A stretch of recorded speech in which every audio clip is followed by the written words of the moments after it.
ఇక సొంత అజెండాతో ముందుకు పోతున్న కల్వకుంట్ల కవిత తాజాగా మరింత దూకుడు పెంచారు. హరీష్ రావు అడ్డాలోనే గర్జించారు. ఇక కేసీఆర్ సొంతూరు చింతమడకలో బతుకమ్మ ఆడిన కవిత అసలు ఏం మెసేజ్ ఇవ్వబోతోంది? హరీష్ నే కవిత ఎందుకు టార్గెట్ చేశారు? చింతమడకలోనే బతుకమ్మ ఆడడం కవిత ఎందుకు స్టార్ట్ చేశారు? ఇదే అంశంపై ఇవాళ డిఎన్ఏలో మా ఎడిటర్ భరత్ డిస్కస్ చేద్దాం.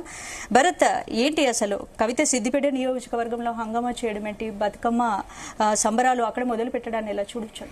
అంటే నిజానికి ఆమె 2018లోనే సిద్దిపేట సీటు నుంచి తాను పోటీ చేస్తాను, 18 అసెంబ్లీ ఎన్నికల సందర్భంగానే పోటీ చేస్తానని ఆ దశలో ఆలోచించారు. 23లో కూడా అడిగారు సిద్దిపేటకు సంబంధించి. అంటే అసలు కేసీఆర్ ఏమంటారు 2004లో ఆయన కేంద్ర మంత్రిగా ఎన్నికైన తర్వాత సిద్దిపేటకి రిజైన్ చేశారు. 1983లో తొలిసారి సిద్దిపేట నుంచి కేసీఆర్ పోటీ చేశారు. 85లో తొలిసారి గెలిచారు. అప్పటి వరకు 2004 వరకు కంటిన్యూస్ గా గెలుస్తున్నారు. అప్పుడు మంత్రివర్గంలోకి హరీష్ రావుని ఎమ్మెల్యే కాకుండానే మంత్రిగా తీసుకున్నారు.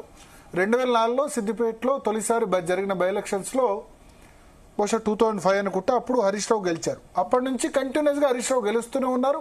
ఆయన మెజారిటీ కూడా పెరుగుతోంది. 1,10,000 ఒక దశలో జరిగింది. మొన్న 82,000 అంటే రాష్ట్రంలోనే హైయెస్ట్ మెజార్టీలు హరీష్ రావుకి వస్తుండేవి ఎప్పుడు కూడా.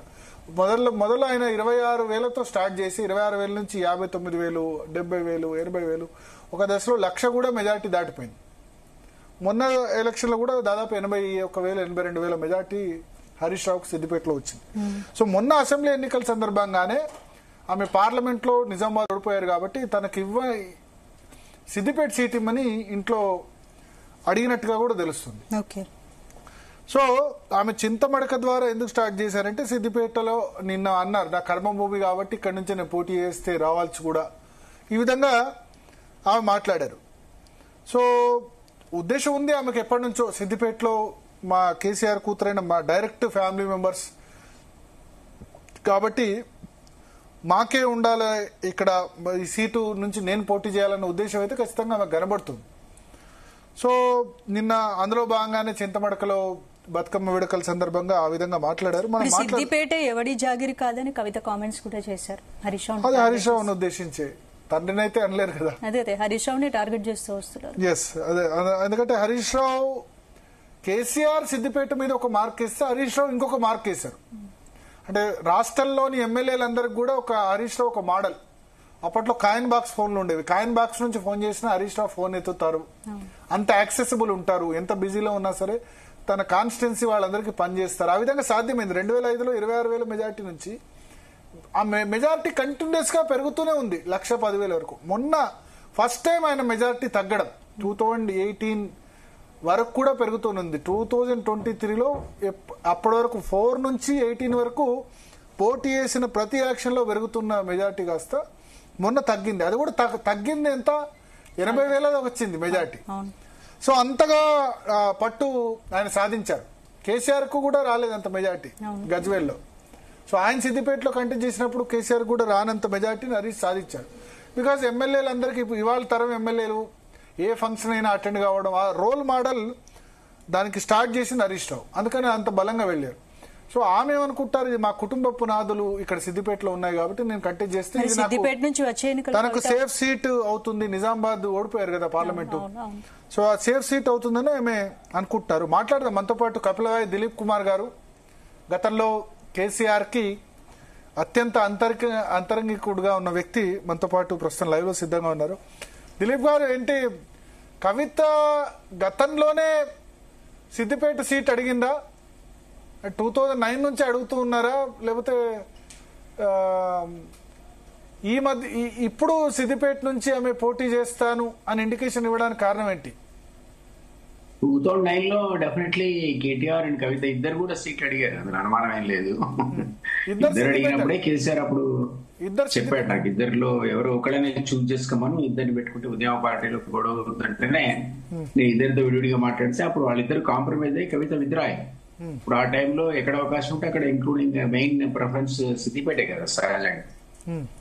సో అప్పుడు విత్డ్రా అయిన తర్వాత కేటీఆర్ కరీంనగర్ ఎంపీ అడిగి అది సర్వేలో ఓడిపోతుందని తెలిసినాక సిరిసిల్లకు మారాడు.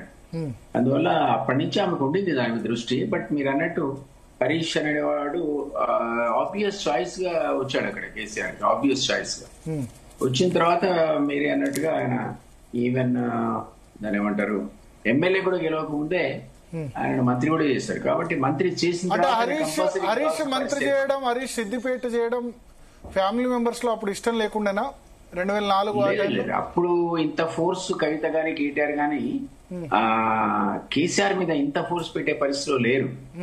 జస్ట్ దాని వాళ్ళు 2008 లో వచ్చారు, ఇక పార్టీ మీద గ్రిప్ రాలేదు. కేసీఆర్ ఎంత ఇవాళ కూడా ఫోర్స్ పెట్టే స్థితిలో ఉన్నారా? కేసీఆర్ మీద ఫోర్స్ పెట్టే స్థితిలో కవిత ఉన్నారా? కేసీఆర్ మీద అని కాదు, మరి ఆ ఉద్దేశం ఏంటో తను ఇండిపెండెంట్ గా పొడి చూస్తున్నావు కదా, వేరే తన పార్టీ నుంచి పెడుతుందో ఇంకో పార్టీ నుంచి చేస్తుందో మనకు తెలియదు కానీ, బట్ అది ఇప్పటికి కూడా తన లెగసీ ఉంటది కదా, అది సహజంగా కూడా తండ్రిది కాబట్టి. బట్ హరీష్ మీరు అన్నట్టు చాలా పవర్ఫుల్ గా ఎమర్జ్ అయ్యాడు అక్కడ.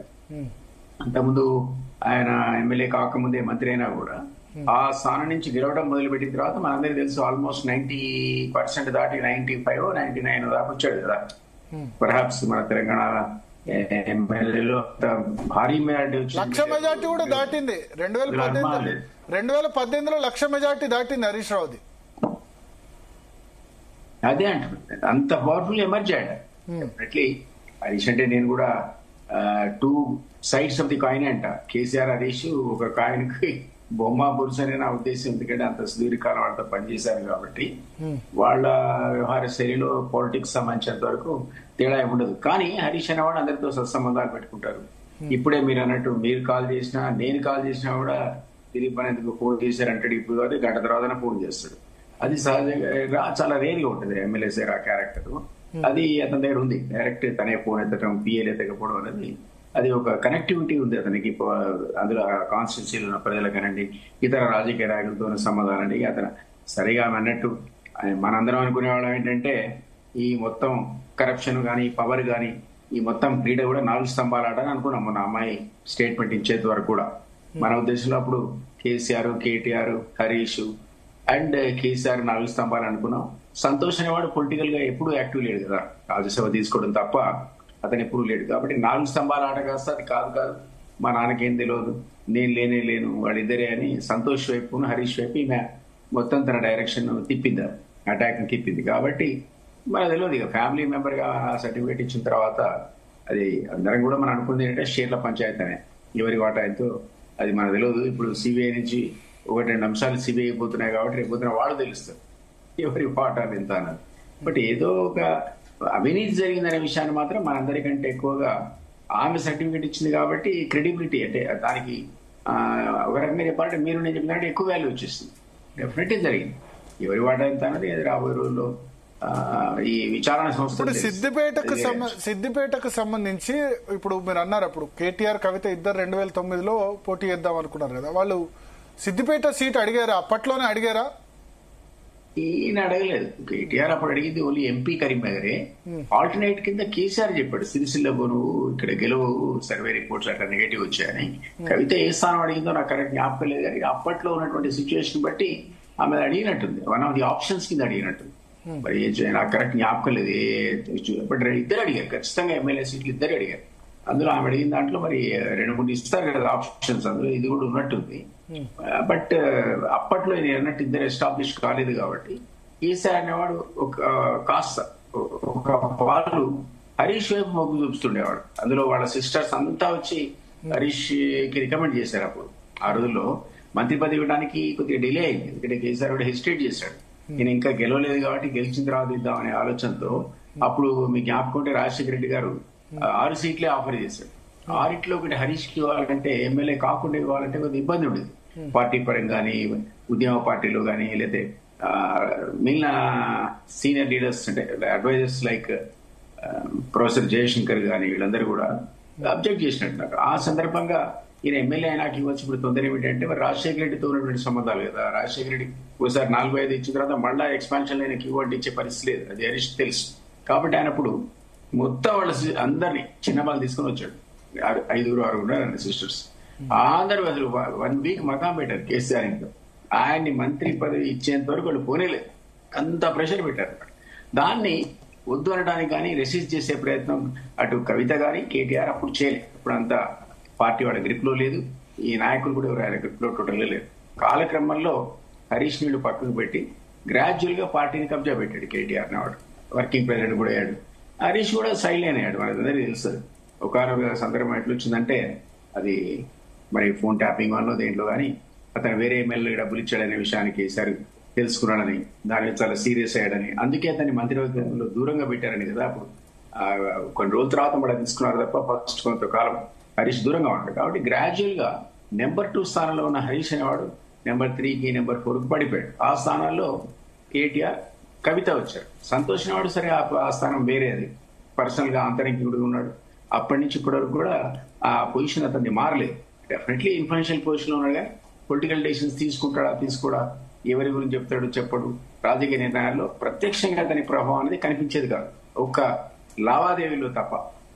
అది మనం చెప్పలేము. అది ఆమె చెప్తోంది మనకంటే ఎక్కువ, వీళ్ళిద్దరు ఇది చేశారు అది చేశారు. కాబట్టి ఆ క్రమంలో మెల్లగా 2-3 years తర్వాత వర్కింగ్ ప్రెసిడెంట్ అయిన తర్వాత కేటీఆర్ అనేది పార్టీ టోటల్ క్యాప్చర్ చేశాడు. ఈమెకు అంతగా అనుకున్న స్థానం రాలేదు అన్నది తనే చెప్పుకుంటుంది, మనం చెప్పేవారు. అందుకని ఆ ఉత్తరాలు కూడా రాస్తుంది కదా, తండ్రికి ఉత్తరాలు రాయడం ఏంటి. కాబట్టి ఇప్పుడు ఆమె అనేది ఏంటంటే నన్ను కూడా పక్కకు పెట్టారంటుంది. హరీష్ తో పాటు తను కూడా పక్కకు పెట్టబడ్డాడంటది. కానీ హరీష్కి ఇచ్చిన పోర్ట్ఫోలియోల వల్ల, ఆయనకి ఇరిగేషన్ శాఖ, మరొక శాఖల వల్ల కొంతకాలం మీ జ్ఞాపకుంటే మైన్స్ లో ఉండింది ఆయన దగ్గర. అవును, ఈ శాఖలన్నింటిలో కూడా ఆయన భారీ అవినీతికి పాల్పడ్డాడని ఆ అమ్మాయి అభియోగం. కానీ మైన్స్ ఆ తర్వాత కేటీఆర్ కి ఇచ్చారు మధ్యలో.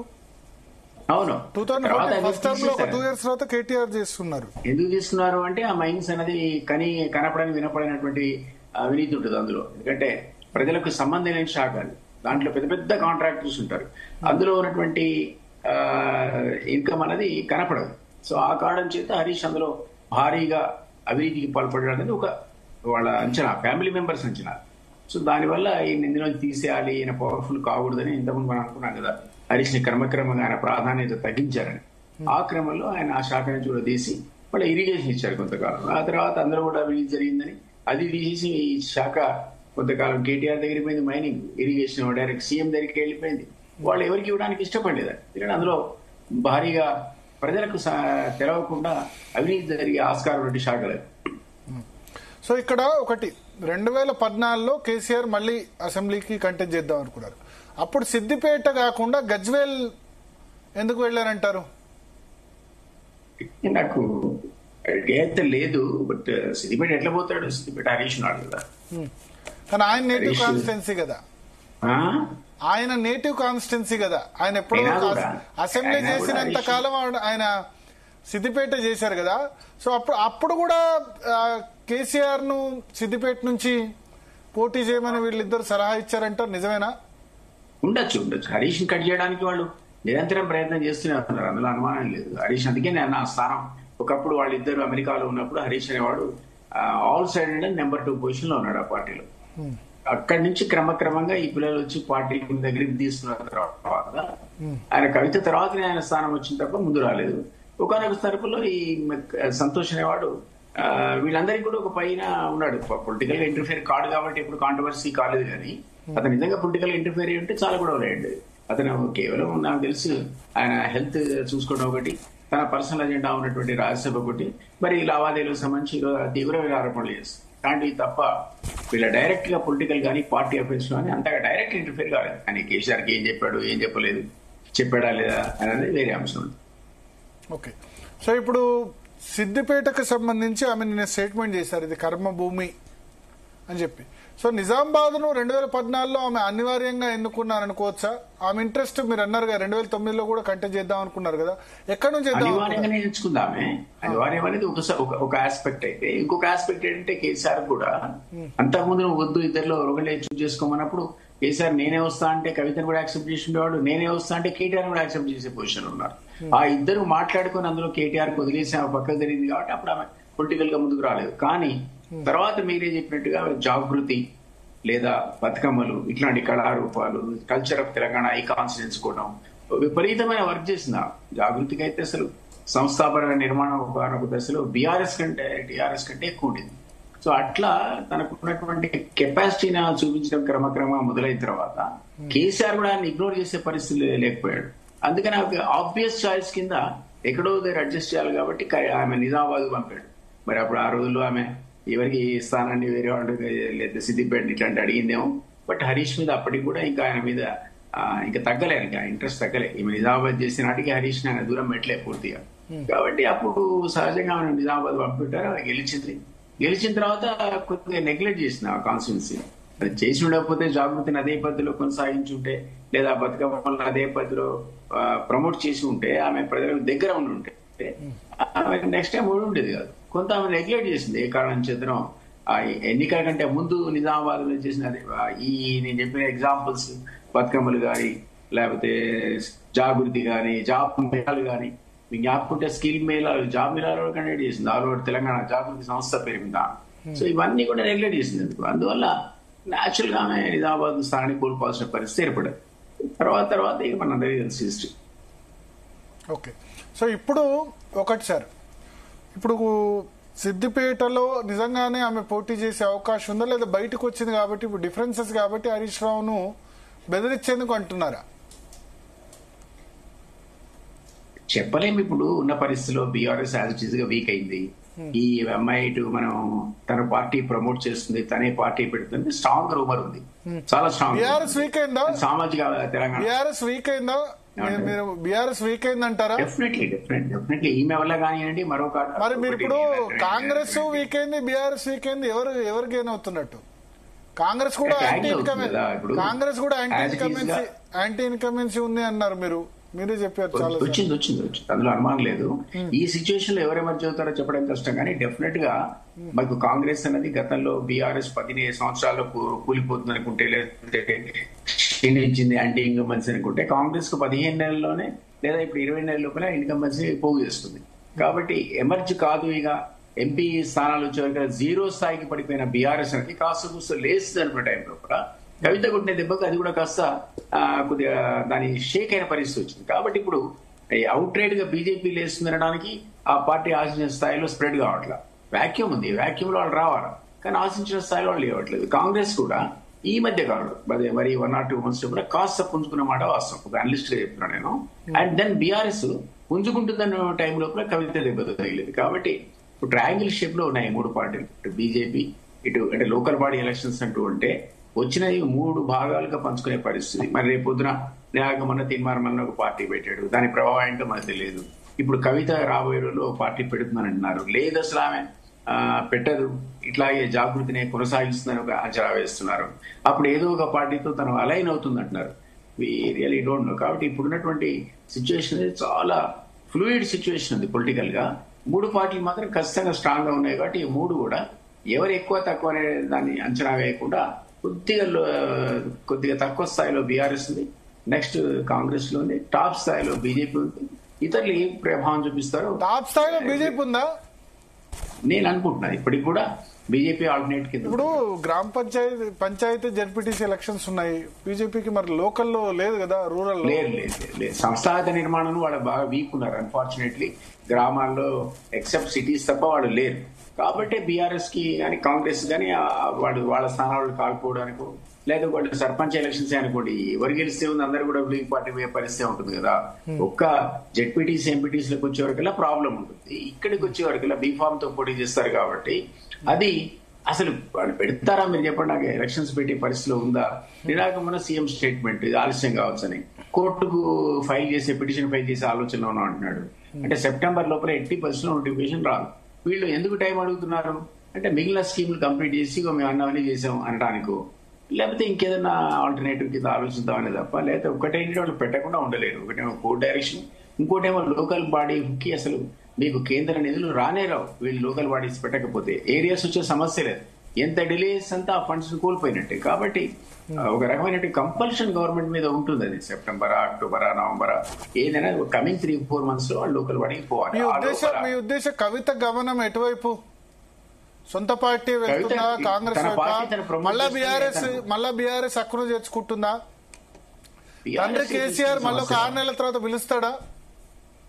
నేనైతే బీఆర్ఎస్ ఆయన నేచర్ ని బట్టి ఒకసారి మీరు వెంట ఉంటే ఎంతకాలం ఉండొచ్చు, కానీ మీరు దూరం పోతే ఆయన ఎవరినైనా పట్టించుకోవడం, కూతురు కానీ కొడుకు కానీ ఎవరైనా కానీ మేనల్లుడు కానీ ఆయన పట్టించుకోవాల్సింది. తన దగ్గరికి మీరు సరెండర్ అయిపోవాల్సిందే. Is our nature. ఆయన ఒక సందర్భం లోపల తను నష్టపోయినా పర్లేదు కానీ కాంప్రమైజ్ కాడు. ఈ ప్రాబ్లం వల్ల కవిత మళ్ళీ వెనక్కిపోవడానికి అవకాశం ఉంటుందని అనుకోను. కాబట్టి ఆమె ఇప్పుడున్నటువంటి వాతావరణంలో కొత్త పార్టీ పెడుతుంది మళ్ళా అలాగా తీర్మానం అలాగా అనుకోవాల్సి. So we have to wait and see. Congress అవకాశం ఉందా? కాంగ్రెస్ వెళ్ళేందుకు అవకాశం ఉందా? కాంగ్రెస్ తో ఆమె సంబంధాలు ఉన్నాయని, సంబంధితులు జరిపారని హైకమాండ్ ఒప్పుకోలేదని ఈ మధ్యకాలంలో ఆ పార్టీ వాళ్ళే స్టేట్మెంట్ ఇచ్చారు కదా. అండ్ దెన్ రేవంత్ కి ఇప్పటి నుంచో సంబంధాలు ఉన్నాయని చెప్పి, ఎప్పటి నుంచో అని వాళ్ళెవరు, నేను వాళ్ళ తొలి వెలుగు రఘు లేకపోతే మల్లనను ఆ డాక్యుమెంట్స్ చూపించారు. ఏ ఏ కంపెనీలో కవితకు సంబంధించిన మనుషులు, రేవంత్ సంబంధించిన వాళ్ళ బంధువులు డైరెక్టర్లు ఉన్నారు. సో ఆ కనెక్షన్స్ వాళ్ళకి ఎప్పటి నుంచో ఉన్నాయి. మరి ఎంతవరకు ఉన్నాయంటే మనం ఎంతమంది చూసాం కదా, సీఎం రమేష్ స్టేట్మెంట్, మా ఇంటికి వచ్చాడు, కళవేళ పడ్డాడు, సందీప్ కుదర్చమన్నాడు, పార్టీ మెర్జ్ చేయడానికి సిద్ధపడ్డాడు, అయినా కూడా మా అధిష్టానం ఒప్పుకోలేదు, నేను ప్రయత్నం చేస్తాను బీజేపీతో రావడానికి. ఆ అలిగేషన్ కవిత కూడా పెట్టింది. ఒకనొక దశలో పార్టీ మొత్తం తీసుకెళ్లి మెర్జ్ చేసే పని కూడా చేశారు వీళ్ళని. కాబట్టి ఇప్పుడున్న పరిస్థితుల కవితకు ఆమెకు కూడా బీజేపీ పోవడానికి ఆప్షన్ లేదు, వాళ్ళు తీసుకోరు. కాంగ్రెస్ అన్నది ఎన్ని సమాధానాలున్నా వి రియలీ డోంట్ నో. మరి రేవంత్ ప్రివేల్ అవుతే తప్ప ఆమెను కూడా యాక్సెప్ట్ చేస్తున్నట్టు అనిపించట్లేదు. మహేష్ కుమార్ గౌడ్ స్టేట్మెంట్ మనం చాలా క్లియర్ గా చూసాం కదా, 80% మీ కవితను తీసుకోమని. అట్లాంటప్పుడు ఆమెకున్న ఆప్షన్ బీఆర్ఎస్ వెనక్కి పిలవకపోతే ఖచ్చితంగా మల్లన్నలాగా ఆమె ఒక పార్టీని ప్రమోట్ చేయడమే ఒక ఆల్టర్నేటివ్ ఉందండి. ఒకవేళ ఆమె అంతా తిరిగి కాస్త కుస క్యాడర్లో లేదా లోకల్ పార్టీలో కొన్ని స్థానాలు తెచ్చుకునే పరిస్థితి ఉంటే అప్పుడు మీరు అన్నట్టు ఏదో ఒక పార్టీ వాళ్ళతో అలయన్స్ పెట్టుకుంటుంది తప్ప మీరు లోకల్ పార్టీలో స్థానాలు తెచ్చుకోకపోతే ఏ పార్టీతో ఎవరు పెట్టుకోరు. ఓకే, సో మనతో పాటు చర్చలో రమ్యారావు గారు జాయిన్ అయ్యారు కాంగ్రెస్ పార్టీ నుంచి. రమ్యారావు గారు, ఏం జరుగుతుంది? నిన్న సిద్దిపేటలో వెళ్ళి బతుకమ్మ ఆడారు. సిద్దిపేట కాదు, చింతపండు. సిద్దిపేట నియోజకవర్గం కదా. సో మీ బాబాయ్ నియోజకవర్గంలో వెళ్ళి బతుకమ్మ ఆడారు. అక్కడ కర్మభూమి అని చెప్పారు, అక్కడ నుంచి పోటీ చేయాల్సి వస్తే కూడా చేయొచ్చు, చేసే అవకాశం ఉందని కూడా చెప్పారు. ఇప్పుడు ఎందుకు అట్లా మాట్లాడుతుందో తెలియదు కానీ అది కేసీఆర్ గారి నియోజకవర్గం అయి ఉండొచ్చు, కానీ అది అందరి పుట్టూరు. చింతమడక అనేది ఆ విలేజ్, మా గ్రామము, అది అందరికి సంబంధించి. యాక్చువల్లీ నేను పుట్టలేదు, కవిత పుట్టలేదు, మా ఫాదర్స్ తాతగారి ఊరు కదండి, ఆబ్వియస్ గా మా పుట్టూరు అన్నట్టే కదా, నాన్నగారి ఊరు అన్నట్టు కదా. సో గుంట జాగా లేదు, ఏమంటారు అంకుల్? నమస్కారం. డెఫినెట్ గా గుంట జాగా లేదు, గుడిసె కూడా లేదు మాకు ఇప్పుడు అక్కడ. ఇంతకు ముందు 100 ఎకరాలు ఉండే. కేసీఆర్ కి ఎక్కడ ఉంది? లేదు లేదు లేదండి. అది ఆయన డ్రాట్ మినిస్టర్ ఉన్నప్పుడు నక్సలైట్స్ బ్లాస్ట్ చేసిండు టీడీపీలో ఉన్నప్పుడు. కరువు మంత్రిగా ఎన్టీఆర్ గారి పీరియడ్ లో కరువు మంత్రి ఉన్నప్పుడు నక్సలైట్స్ బ్లాస్ట్ చేస్తే తర్వాత చంద్రబాబు నాయుడు గారు సీఎం ఉన్నప్పుడు ఊరికి తీసుకొచ్చి మా తాత నానమ్మ పేరు మీద స్కూల్ కి డొనేట్ చేసిండ్రు ఇల్లు. ఏం లేదు. అంతకుముందు మా పెద్దనాన్న ఉండేది కాబట్టి ఆ పెద్దనాన్న ఇంటికి మేము వెళ్లే వాళ్ళం. పెద్దనాన్న కూడా లేరు ఇప్పుడు. సో ఇప్పుడు చింతమడకకు నుంచి వచ్చి ఆమె బతుకమ్మ ఆడాలని ఇన్వైట్ చేశారు. సో నేను బతుకమ్మ కూడా అక్కడ నిర్వహించడం జరిగింది. చింతమడక నుండి వచ్చి ఇన్వైట్ చేశారు అనేది అది బయటకు చెప్తున్న విషయం. కానీ చింతమడక అబ్బాయి ఒకతను కవిత దగ్గర ఆఫీస్ లో పనిచేస్తాడు. అతని త్రూ గ్రామంలో ఉన్న వాళ్ళను ఒక బస్సు పంపించి పిలిపించుకొని, అది ఫ్యాబ్రికేట్ ఇన్విటేషన్. ఏది ఏమైతే అది ఫ్యాబ్రికేట్ అయినా ఏదైనా కవిత ఒక ఆడబిడ్డగా పుట్టూరుకి వెళ్ళొచ్చు, బతుకమ్మ ఆడుకోవచ్చు. కానీ అక్కడ బతుకమ్మ ఆడుకొని రాక మళ్ళీ వేరే వేరే మాట్లాడడం అనేది బాధాకరం. అంటే సిద్దిపేట ఎవరి జాగిరి కాదు అనే కాంటెక్స్ లో హరీష్ రావుని మేజర్ గా టార్గెట్ చేస్తూ వ్యాఖ్యలు చేశారు కదా, ఏం చెప్తారు? అంటే ఇది ఇప్పుడు జరుగుతుంది కాదండి. హరీష్ రావు మంత్రి ఎమ్మెల్యే కాకముందే మంత్రిని చేసినప్పటి నుంచే సిద్దిపేట హరీష్ రావుకు, అప్పుడు దిలీప్ అంకుల్ కూడా ఉన్నారు, కేసీఆర్ గారు హరీష్ ను అక్కడ అకామిడేట్ చేస్తా అన్నప్పటి నుంచే ఆ ఫైట్ నడుస్తుంది.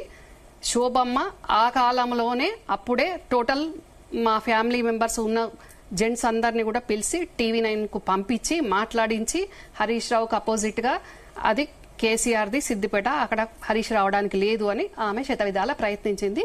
కానీ కుదరలేదు. అప్పటి నుంచి కంటిన్యూ అవుతున్నాడు హరీష్. ఇప్పుడు ఒకవేళ నచ్చకపోతే హరీష్ అవినీతి చేస్తున్నా అనుకున్నా, అది హరీష్ అడ్డా, హరీష్ జాగీర్ కాదనుకున్నప్పుడు నువ్వు కూతురువే కదా, ఎవరో కాదు కదా, డెఫినెట్ గా అప్పుడే చెప్పి మేమే పోటీ చేస్తామని కేటీఆర్ కవిత, అదే ఆల్రెడీ సిద్దిపేట అంటేనే కేసీఆర్ గారిది కాన్స్టిట్యున్సీ కాబట్టి చేసే రైట్ వాళ్ళకు ఉంటది. కానీ ఇన్ని రోజులు అధికారంలో ఉన్నప్పుడు మంచిగా అలాయ్ బలాయ్ అనుకొని ఇప్పుడు బయటికి వచ్చి ఇప్పుడు మళ్ళీ ఇది నీ అడ్డ కాదు, ఆంక్షలు ఉన్నాయి గింక్షలు ఉన్నాయి అంటే ఆంక్షలు ఉంటాయట పోయినావు మరి ఇప్పుడు. దిలీప్ గారు ఉన్నారా? సో దిలీప్ గారు ఇప్పుడు ఒకటి మీరు అన్నారు సొంత పార్టీ పెట్టేందుకే ఎక్కువ అవకాశం ఉంది అని చెప్పి, అది ఇమ్మీడియట్ గా ఎందుకు అనౌన్స్ కాలేదంటారు? సొంత పార్టీ ఉంటే ఒకవేళ సొంత పార్టీ పెడితే గనక ఎంత మేరకు అవకాశాలు ఉంటాయి? ఒకటి ఆమె ఉన్న వాతావరణం స్టడీ చేస్తుంది, మాట ఆల్రెడీ స్టేట్మెంట్ ఇచ్చింది. నేను అందరినీ తెలంగాణ అంశంలో ఎవరికైతే అన్యాయం జరిగిందో మా పార్టీ అంటే బీఆర్ఎస్ ద్వారా జరిగిందో వాళ్ళందరినీ కలుస్తా, ఇతర ఉద్యమ నాయకులు కలుస్తా, ఇతర పెద్దలు కలుస్తా అని ఈ ప్రాసెస్ లో ఉన్నట్టు అనిపిస్తున్నా. నేను అయితే నందిని సిద్ధార్థ మీరు చూపిస్తున్నారుగా, నందిని సిద్ధార్థ కూడా చేస్తున్నారు. మిమ్మల్ని కలవలేదా? మిమ్మల్ని మాట్లాడలేదా? మీతో కాంటాక్ట్ చేయలేదా? I don't want to comment on that. చెప్పాలి కదా అంకుల్, అది కూడా చెప్పాలి కదా. మీరు డెఫినెట్ గా ప్రజలకు తెలియజేయాలి కదా. ఇప్పుడు మీరు మళ్ళీ ఒకసారి అప్పుడు యూనిట్ తెరిచినప్పుడు నన్ను నా ప్రమేయం లేకుండా మీరు నన్ను టీఆర్ఎల్డీ మహిళా ప్రెసిడెంట్ చేసిండ్రు, ఆ తర్వాత మీరు ఒక పార్టీకి వెళ్ళిపోయినా నేను ఒక పార్టీకి. మొన్న మళ్ళీ మీరు యూనిట్ ఓపెన్ చేసినప్పుడు కూడా నో అంకుల్ ప్లీజ్ ప్రజలకు వాస్తవాలు తెలియాలి. మళ్ళీ మొన్న మీ యూనిట్ ఓపెన్ చేయడానికి వచ్చిన జయంత్ గారు, అదే జయంత్ చౌదరి గారు మళ్ళీ ఇప్పుడు మొన్న మీకు తెలియకుండానే కవిత ఇంటికి వచ్చిపోయినరా? నేను పోలే, మీరు వెళ్ళలేదు, మీకు తెలియకుండా జరుగుతున్నదా అంతా? నేను అడిగేది అది. మీరు వెళ్ళిందా? నేను అడిగేది నాకు తెలిసి ఆయన పోతున్నాడు. ఎందుకంటే నాకు ఏం చెప్పాయంటే ఆయన వాళ్ళిద్దరు ఒకే సభ లోపల లోక్సభ సభ్యులు ఉన్నారు, వాళ్ళకి ఫ్రెండ్షిప్ ఉందని, తన ఫ్యామిలీతో వచ్చారు కాబట్టి ఆమె తనను డిన్నర్ కి ఇన్వైట్ చేస్తే నేను పోతున్నా అని ఆయన చెప్పారు. నన్ను అడిగారు ఆయన వస్తారా, నేను రానండి. నీకు మీకు ఇప్పుడు మీరు అన్నీ తెలుసు కదా, నాకున్న బ్యాక్గ్రౌండ్ నాకున్న కారణాలు మీరు తెలుసు కాబట్టి లేదా మీరు ఫోన్ ఫ్రెండ్షిప్ ఉంటే నేను ఐ కెనాట్ స్టాప్, సో మీరు వెళ్ళండి కానీ నేను రాలేను అని చెప్పారు. అంటే రేపు మీ పార్టీ కవిత తోటి కలిసి పనిచేస్తుందనే సంకేతం ఇస్తున్నారా మీరు? నేనే వెళ్ళాను, ఆయన అన్నది చెప్తున్నా, ఫ్రెండ్షిప్ ఉంది, ఒకే హౌస్ లో పనిచేస్తాము, ఇట్లా డిన్నర్ పోదాం అనుకుంటున్నాం, మీరేమైనా వస్తారా అంటే నేను రాలేను సార్. లేదంకుల్, ఆయన వెళ్తానన్నారు, వాళ్ళ పాత ఫ్రెండ్షిప్ ఫ్యామిలీ తోటి ఇన్వైట్ చేస్తున్నారు. రేపు ఆయన మీ బాస్ కదా, డెఫినెట్ గా మనం కవిత తోటి కలిసి పనిచేద్దామన్న రోజు మీరు ఒప్పుకుంటారా? అది ఎట్లుంటది సిచ్యువేషన్ చెప్పండి. రమ్య, మీరు కాంగ్రెస్ కూడా వ్యతిరేకత ఉండి కూడా ఎందుకు చేరారు పార్టీలో? అంతేనా కదా, తెలంగాణ ఇచ్చిన పార్టీ కాబట్టి చేరాల్సి వచ్చింది కదా. వాటెవర్ నేను ఏమన్నంటే ఒక ఆబ్జెక్టివ్ మనం ఏం పెట్టుకున్నాం, మీరు కానీ నేను కానీ కేసీఆర్ ని కొట్టేవాళ్ళు ఎవరు అనేది ఆ రోజు అంచనా వేసుకుంటే ఎవరితో కాదుగా బీజేపీతో కూడా ఆలోచపడే పని లేదు, కాంగ్రెస్ ఎదురే సాధ్యపడుతున్న ఆలోచన ఉండటం వల్ల మీరేనైనా పోయాడు. ఆ ఆబ్జెక్టివ్ అయిపోయింది. అది అయిపోయిన తర్వాత ఇప్పుడు జరుగుతుంది ఏంటి, మొత్తానికి బీఆర్ఎస్ ఫ్యామిలీగా మనందరికీ సహజంగా కోపం ఉండాలి. ఎందుకంటే జరిగిన అవినీతిలో వాళ్ళందరూ వాటాదారులే. నేను ఇంతకుముందు మీరు రానప్పుడు చెప్పాను, వాళ్ళందరూ కూడా 4 స్తంభాల కిందనే ఈ మొత్తం తెలంగాణలో చెప్పిన అప్పుడు అలాయ్ బలాయ్ అనుకోని ఇప్పుడు వెళ్ళి మళ్ళీ ఆంక్షలు మాట్లాడడం కరెక్ట్ కాదనేది కూడా నేను అదే. ఇప్పుడు ఆమె బయటకు వచ్చేయమంటుంది, నాకు తెలియదు, మా నాన్న తెలియదు, లేకపోతే ఓన్లీ హరీష్ సంతోష్ తెలుసు అనే చెప్తుంటే మనం దాన్ని డిస్ప్యూట్ చేయలేం. నిజానికి ఇంతకుముందు చెప్పిన ఈ పంచాయతీ షేర్ల పంచాయతీ చేసింది. ఆ షేర్లు ఎవరి ఎంత షేర్లో ఇన్వెస్టిగేషన్ రకరకాల అంశాల లోపల మీ పార్టీ జరుపుతోంది. కొందరికేమో సిబిఐ కబర్ చెప్పారు ఈరోజు కాళేశ్వరాన్ని, కాబట్టి రేపు పొద్దున అది లేదు కేసీఆర్ కింద ఉంది, లేదు పలానాడు కింద ఉంది, కవిత కింద ఉంది, రేపు పొద్దున లేదు హరీషే కాదు, మీరు రోజు తిట్టే సంతోష్ మూల కారణం, ఈమె కూడా వాటా ఉందంటే మీరు నేనేం చేయలేం కదా. సో అది బయటపడాలి. ఇక్కడ మనమైతే మొదటి నుంచి కూడా ఆమె కారణాలు చెప్పుకుంటూ వస్తున్నాం. వాళ్ళు దాంతో మనకున్న విభేదాలు ఏంటి, నాకంటే ఎక్కువ ఇంకా మీరు ఫ్యామిలీ మెంబర్ కదా, అయినా మీరు బయటకు వచ్చింది వాళ్ళ ఆగడాలని అరాచకాలని భరించలేక నేను అదే కారణాల మీద బయటకు వచ్చాను. ఈ రోజు తను బయటకు వచ్చి దాంతో నాకు సంబంధం లేదు, ఇదంతా వాళ్ళు ఇక ఒకళ్ళు ఇద్దరు కావచ్చు, నలుగురు కావచ్చు, మనకంటే తెలుస్తుంది. ఇప్పుడు ఫ్యామిలీ మెంబర్ గా నాకంటే ఎక్కువ మీకు ఎక్కువ. ఇప్పుడు నన్ను ఎందుకు భరత్ అడుగుతున్నాడు, మీలానే మీకంటే ఎక్కువ, మీకేమో ఎక్కువ రైట్ వాళ్ళ గురించి మాట్లాడాలి. అదే ఫ్యామిలీ మెంబర్ మీతో చాలా సన్నిహితంగా ఉన్నాయి కాబట్టి నాకు కూడా అందరికంటే ఎక్కువ తెలుస్తాయి, నన్ను పెట్టి డిబేట్. ఇవన్నీ కూడా ఏజెన్సీ తెలుసా నిజంగా వాటా ఎవరికి ఎంత ఉంది, నిజంగా కేసీఆర్ అమ్మాయి కూడా ఆయన ఆమె చెప్పినట్టు వెన్న పూసిన శుద్ధ పూసిన ఇద్దరు తెలుస్తుంది మనకు. మనమైతే ఇదంతా అందరు కలిసి ఆడుతున్న నాటకమే అనుకున్నాం. రేపు వచ్చే రాజకీయ పరిణామాల లోపల ఇప్పుడు ఆమె మొన్న ఎవరు తీర్మానం మీద దాడికి పంపింది కార్యకర్తని. ఇవాళ ఎవరో అడిగిండ్రు ఈ పార్టీ ఏర్పడేది మరి ఈ కామెంట్ ఏంటంటే స్వాగతిస్తామన్నారు. మరి ఏం చేయాలి చెప్పండి మీరు? తీర్మానం ఏం చేయాలి? అదే నన్ను అతిథించడానికి ప్రయత్నించిన పార్టీ అధ్యక్షురాలు ఈ రోజు నన్ను స్వాగతిస్తున్నట్టు రేపు దాన్ని యాక్సెప్ట్ చేస్తున్నారు అంటాడా? పాలిటిక్స్ లో రకరకాల ఆ సందర్భాన్ని బట్టి ఆ నిర్ణయాలు ఉంటాయి. నేనేమన్నా అంటే ఒక పొలిటికల్ అసోసియేషన్ గురించి అడగలే మావాడు, నేను పర్సనల్ గా పోయిస్తా అంటే మీరు పోయినండి నేను రాలేను, నాకున్న ప్రాబ్లమ్స్. రేపు పొద్దున చూద్దాం మా పార్టీ ఆ పార్టీ అలయన్స్ పెట్టుకుంటే నాకు ఇష్టం ఉంటుందా లేదా మన ఇద్దరు వేరే చర్చ పెట్టుకుందాం. సో రామారావు గారు, ఇప్పుడు హరీష్ రావు టార్గెట్ గా చింతమడక వెళ్లారని చెప్పొచ్చా? శోభమ్మ కవిత ఇంటికి మొన్న 15 రోజుల కింద వెళ్ళినప్పుడే శోభమ్మ చెప్పుంటేనే చింతమడకకి వెళ్ళి బతుకమ్మ ఆడు అని శోభమ్మ చెప్పుంటేనే డెఫినెట్ గా కవిత వెళ్ళి ఉంటది అనేది నేను గట్టిగా అనుకుంటున్నాను. ఎందుకు అని అంటే ఇది దిలీప్ అంకుల్ గారికి కూడా తెలుసో తెలియదు, ఇప్పుడు నేను చెప్తేనే తెలిసిందో మరి ఇది వరకు తెలుసో నాకు తెలియదు, కానీ నేను ఆ విజువల్ కోసం కూడా మాక్సిమం ట్రై చేస్తున్న TV9 నుంచి తెప్పించడానికి. ఎంటైర్ టోటల్ ఫ్యామిలీలా మా పెద్ద ఫ్యామిలీ కాబట్టి అందులో ఉన్న మా బ్రదర్స్ తో సహా మా మేనబావలందరినీ కూడా జమ చేసి TV9 ఆఫీసుకు పంపించి హరీష్ మీద ఇది కేసీఆర్ గారి సీటు, కేసీఆర్ గారి వారసులుగా కేసీఆర్ ఉండాలి లేకుంటే మేము ఉంటాము అని మాట్లాడించింది వాస్తవమా కాదా? అదే ఆ రోజు నుంచి జరుగుతున్నది. అప్పుడు మరి అధికారం అప్పుడు మీరు ఉన్నారు. ఇంకొక విషయం కూడా జరిగింది. ఒకవేళ కేటీఆర్ వచ్చే పరిస్థితి లేకుంటే ఇదే మా బ్రదర్ వంశీధర్ రావు నాకు ఈమెను అడిగిన రోజు, సిద్దిపేట టికెట్ నాకు ఈమెను అడిగిన రోజు అదేమన్నా బస్ టికెట్ అన్నది ఇదే శోభమ్మ.